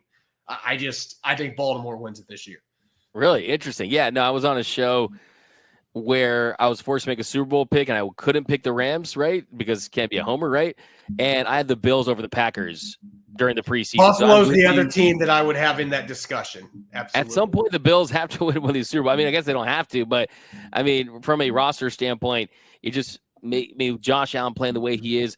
I would love to see Lamar Jackson get a Super Bowl at some point and that Ravens team get over the hump. That'd be pretty fun if it weren't for the Los Angeles Rams. But yeah, I tend to agree with you. I mean, the NFC and the AFC, it's been an interesting year from top to bottom. I will say, though, that if you were to ask any of these teams in the NFC, if you were going to have their players write on a piece of paper which team they would not want to face, the Rams are one of those teams. I mean, you kind of are on a house money type season where a lot of these teams you're mentioning. I mean, it's Super Bowl window. I mean, there's a Super Bowl expectation and pressure. Rams won one a couple years ago. No, not a lot of people expected this team to win this division, let alone compete for a Super Bowl. So when you're playing like that, you combine it with the fact you have a Super Bowl winning head coach in Sean McVay, a talented Super Bowl winning quarterback that still wants to win more Super Bowls and continue to pad his Hall of Fame resume in Matthew Stafford, they could be a very, very dangerous team. And they're playing with a lot of confidence right now. But hey, I'm with you too on something else you said. As far as rooting interest, it's hey, give me the team that's trailing. You want to see good quality football. You want to see compelling matchups. I mean, if you watch a lot of these college football matchups, have been like blowout after blowout. At the Rose Bowl's 31-0 at halftime, or 34-0 at halftime. Lost track, but I'm with you on that one. Corbin is great. Doug is great. Check them both out. Corbin on Locked On Seahawks and Doug on Locked On Rams, part of Locked On Podcast Network, your team every day.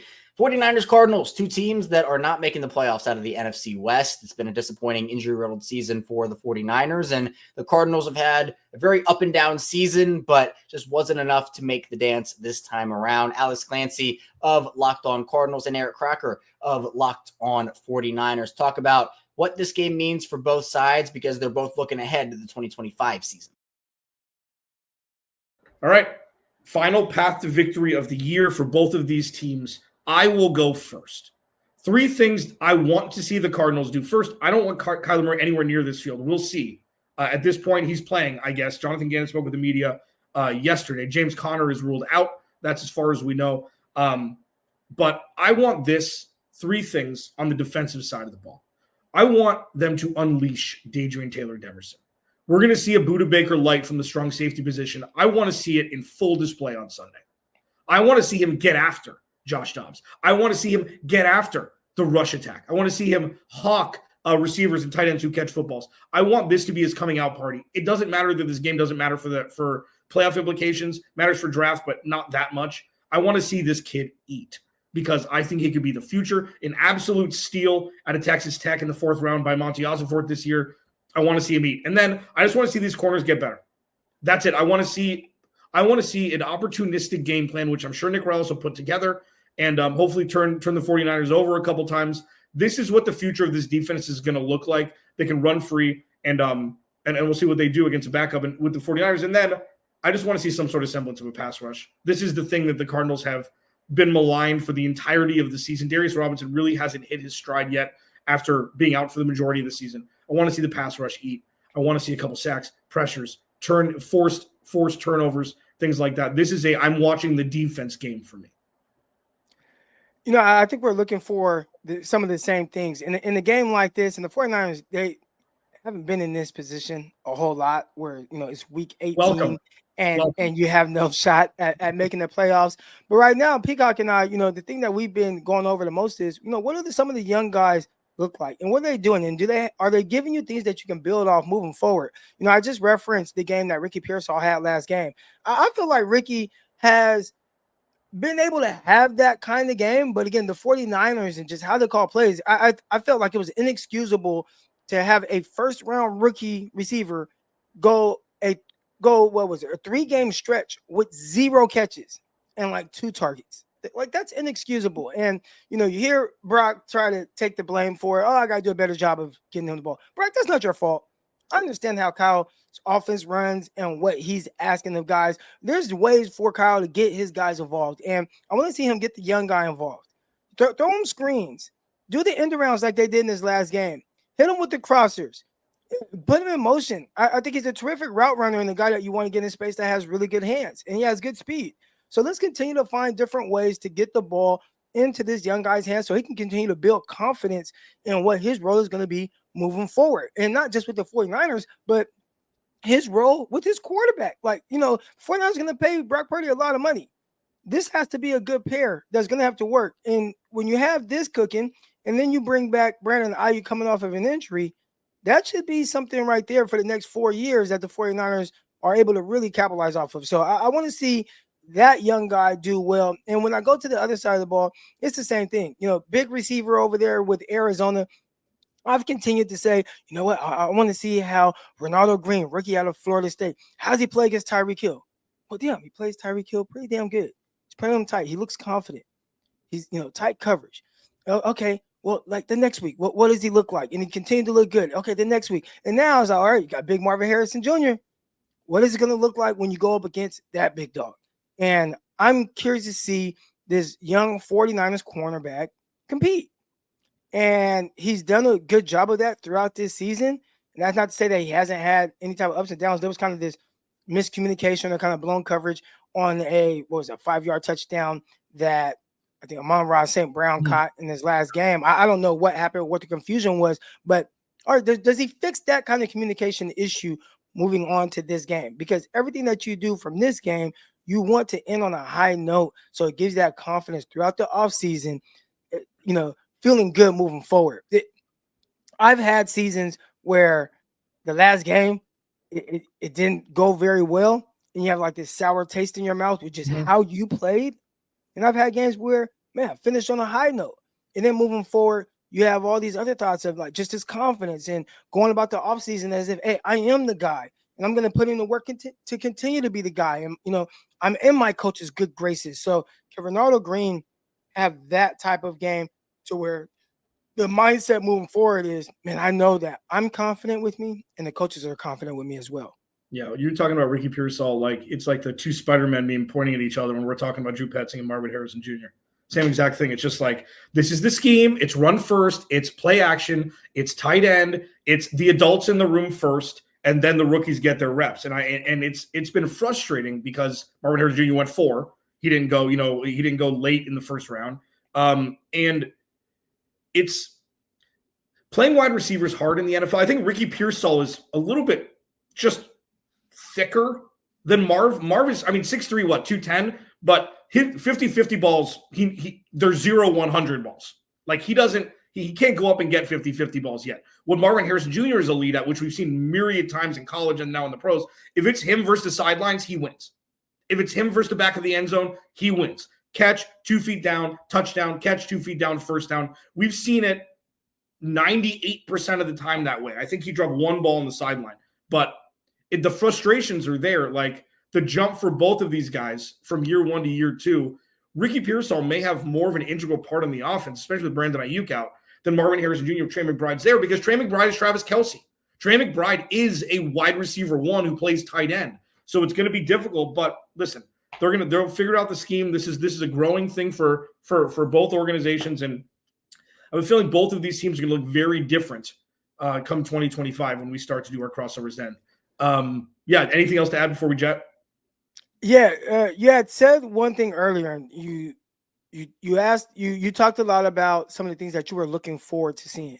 Mm-hmm. Are you looking forward to seeing an Arizona Cardinals win? Because right now it looks like the 49ers and the Cardinals are kind of jockeying for a higher draft pick, and in any type of competitive, any type of competition, you don't want to see teams go out there to try to lose. But right, this game is kind of meaningful in the sense of a win or a loss, and you kind of want that last place schedule. So does a win or a loss do anything for the Cardinals in this game as it pertains to having a last place? No, 49ers. I just saw Kyle Odegaard, who's a great mind of one of my friends in the Phoenix market, tweeted out that due to even if the Cardinals lose due to some random tertiary tiebreaker, the 49ers still get the 4th place schedule no matter what. So and does that mean a higher draft pick as well? That depends. I believe I'm unsure about that. I'll tell you what.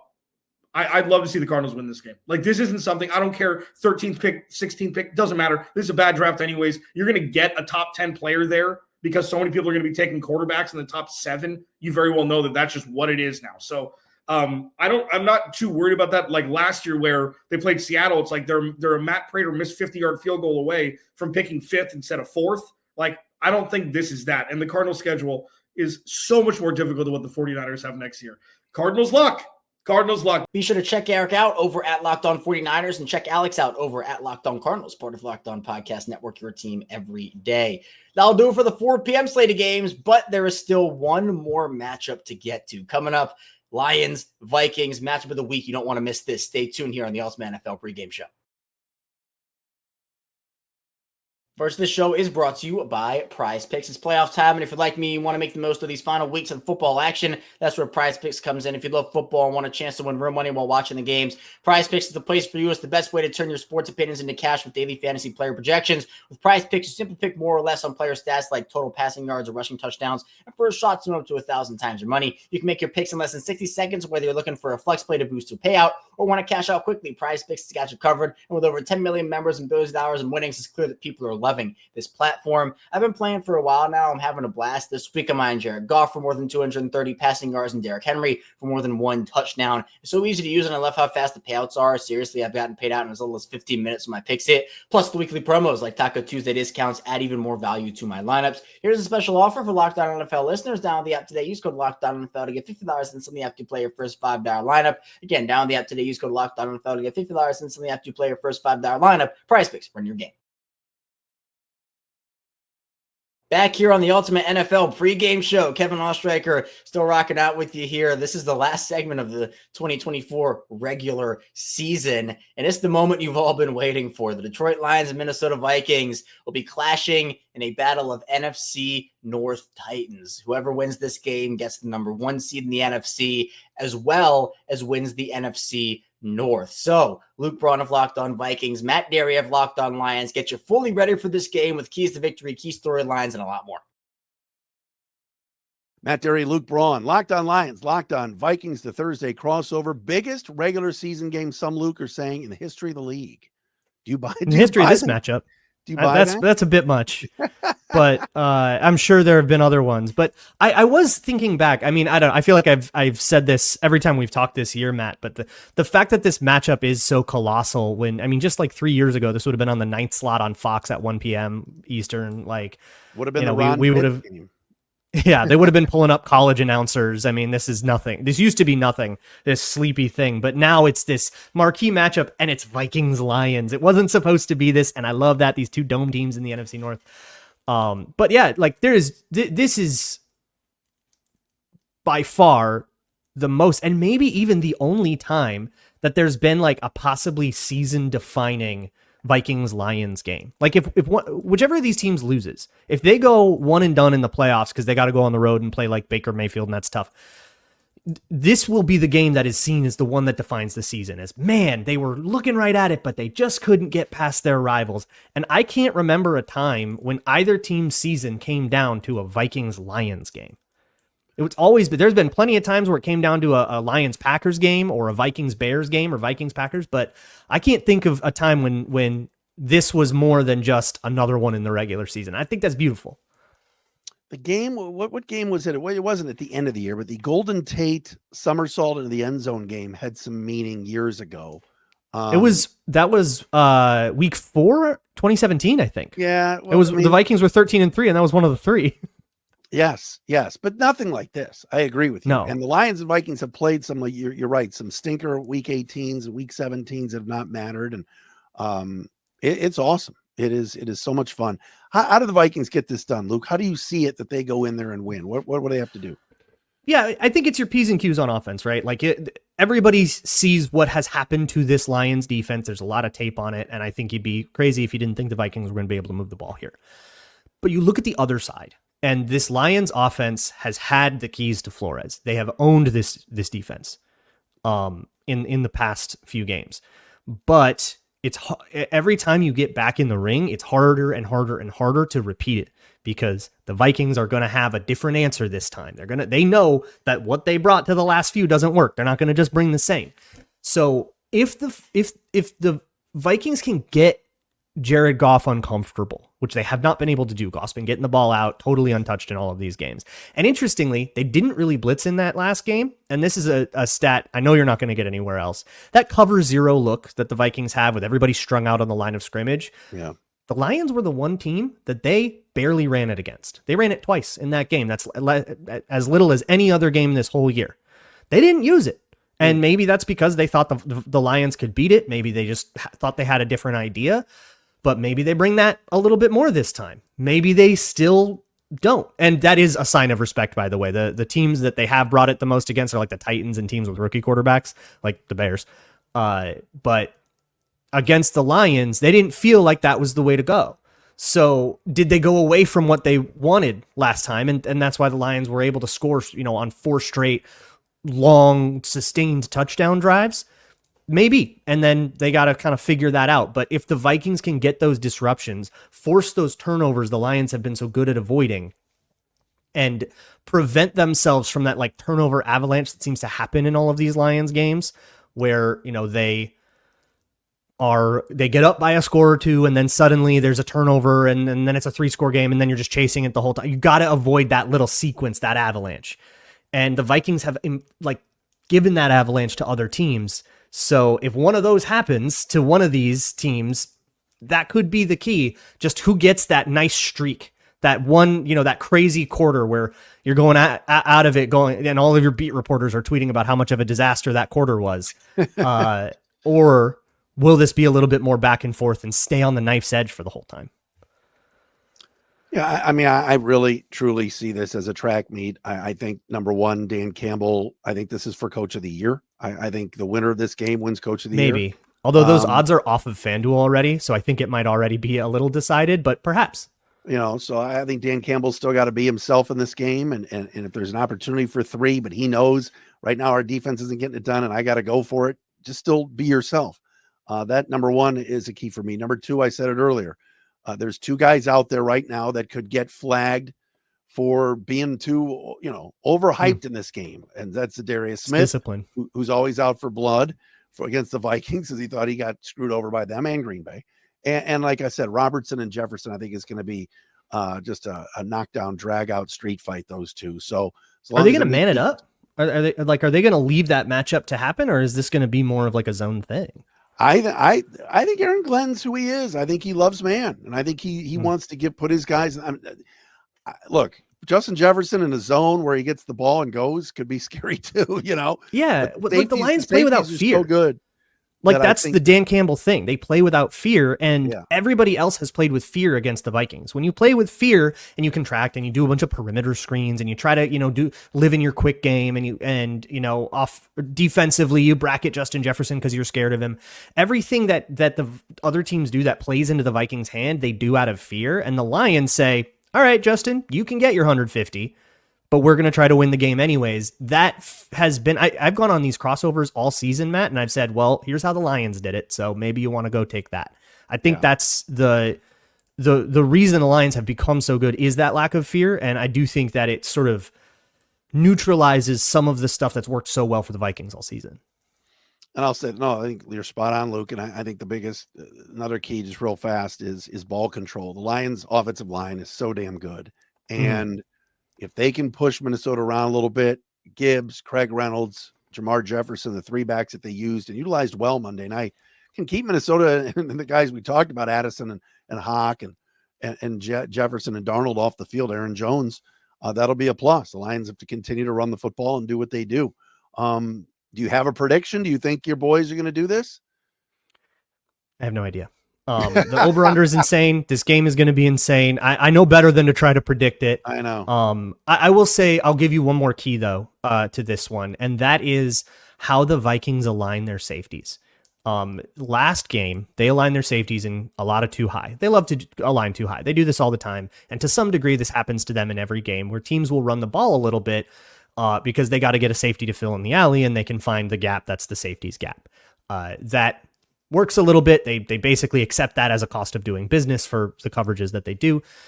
But the Lions really took advantage of it in that first game. So if the Vikings can either do better out of 2 high run fits, which is a little bit like saying, well, why didn't you just win more games? Like, way easier said than done. Or do they kind of bite that bullet, get Harrison Smith in the box a little more, get Josh Metellus in the box a little more, and try to fit these things up a little bit stronger? Since the last time we played, there's been a sort of breakout of an unknown guy named Jalen Redmond. He's good for a couple of really awesome, like, knifing TFLs a game. So maybe he becomes a different thing, but that might be a key to slowing down this run game. I think the only thing that feels obvious is that the Vikings offense will work, and the Lions offense has worked the last few games. So it feels like this is going to be a bit of a track meet. If it's not, then somebody, either Aaron Glenn or Brian Flores, figured something out. Lions going for the season series sweep, of course, winning in week 7, as Luca talked about before, on a Jake Bates field goal at the horn. I'm going to keep my prediction also for later on in the week. I'm with you. I have no idea either, but I'll tell you this. I don't need to try to guess I don't need to tell you in advance what's going to happen. You want to sit down and watch this game. Why would I spoil it? Ford Field's going to be rocking. It's going to be crazy. Oh, yeah. And I can't And the wait. All Blacks? That's what it sounds like. The Lions. Yeah, they tweeted the Lions. They were going to wear their official old, account tweeted it. Old throwbacks, but it sounds like they're going to go to the black, and we'll see what that does. If they lose this game in those black uniforms, I can guarantee you never see them again. Oh my God, yeah, that's so crazy. Be sure to check out Matt over at Locked On Lions and Luke over at Locked On Vikings, part of the Locked On Podcast Network, your team every day. That's all I have for you here today on the Awesome NFL Pregame Show. Thank you so much for tuning in. It's been an awesome regular season, and I really do think an incredible playoffs are on the way here in the NFL. Of course, here on the Locked On Podcast Network, we have you covered every step of the way, so be sure to stay tuned, and we'll see you right back here next time on the Ultimate NFL Pregame Show.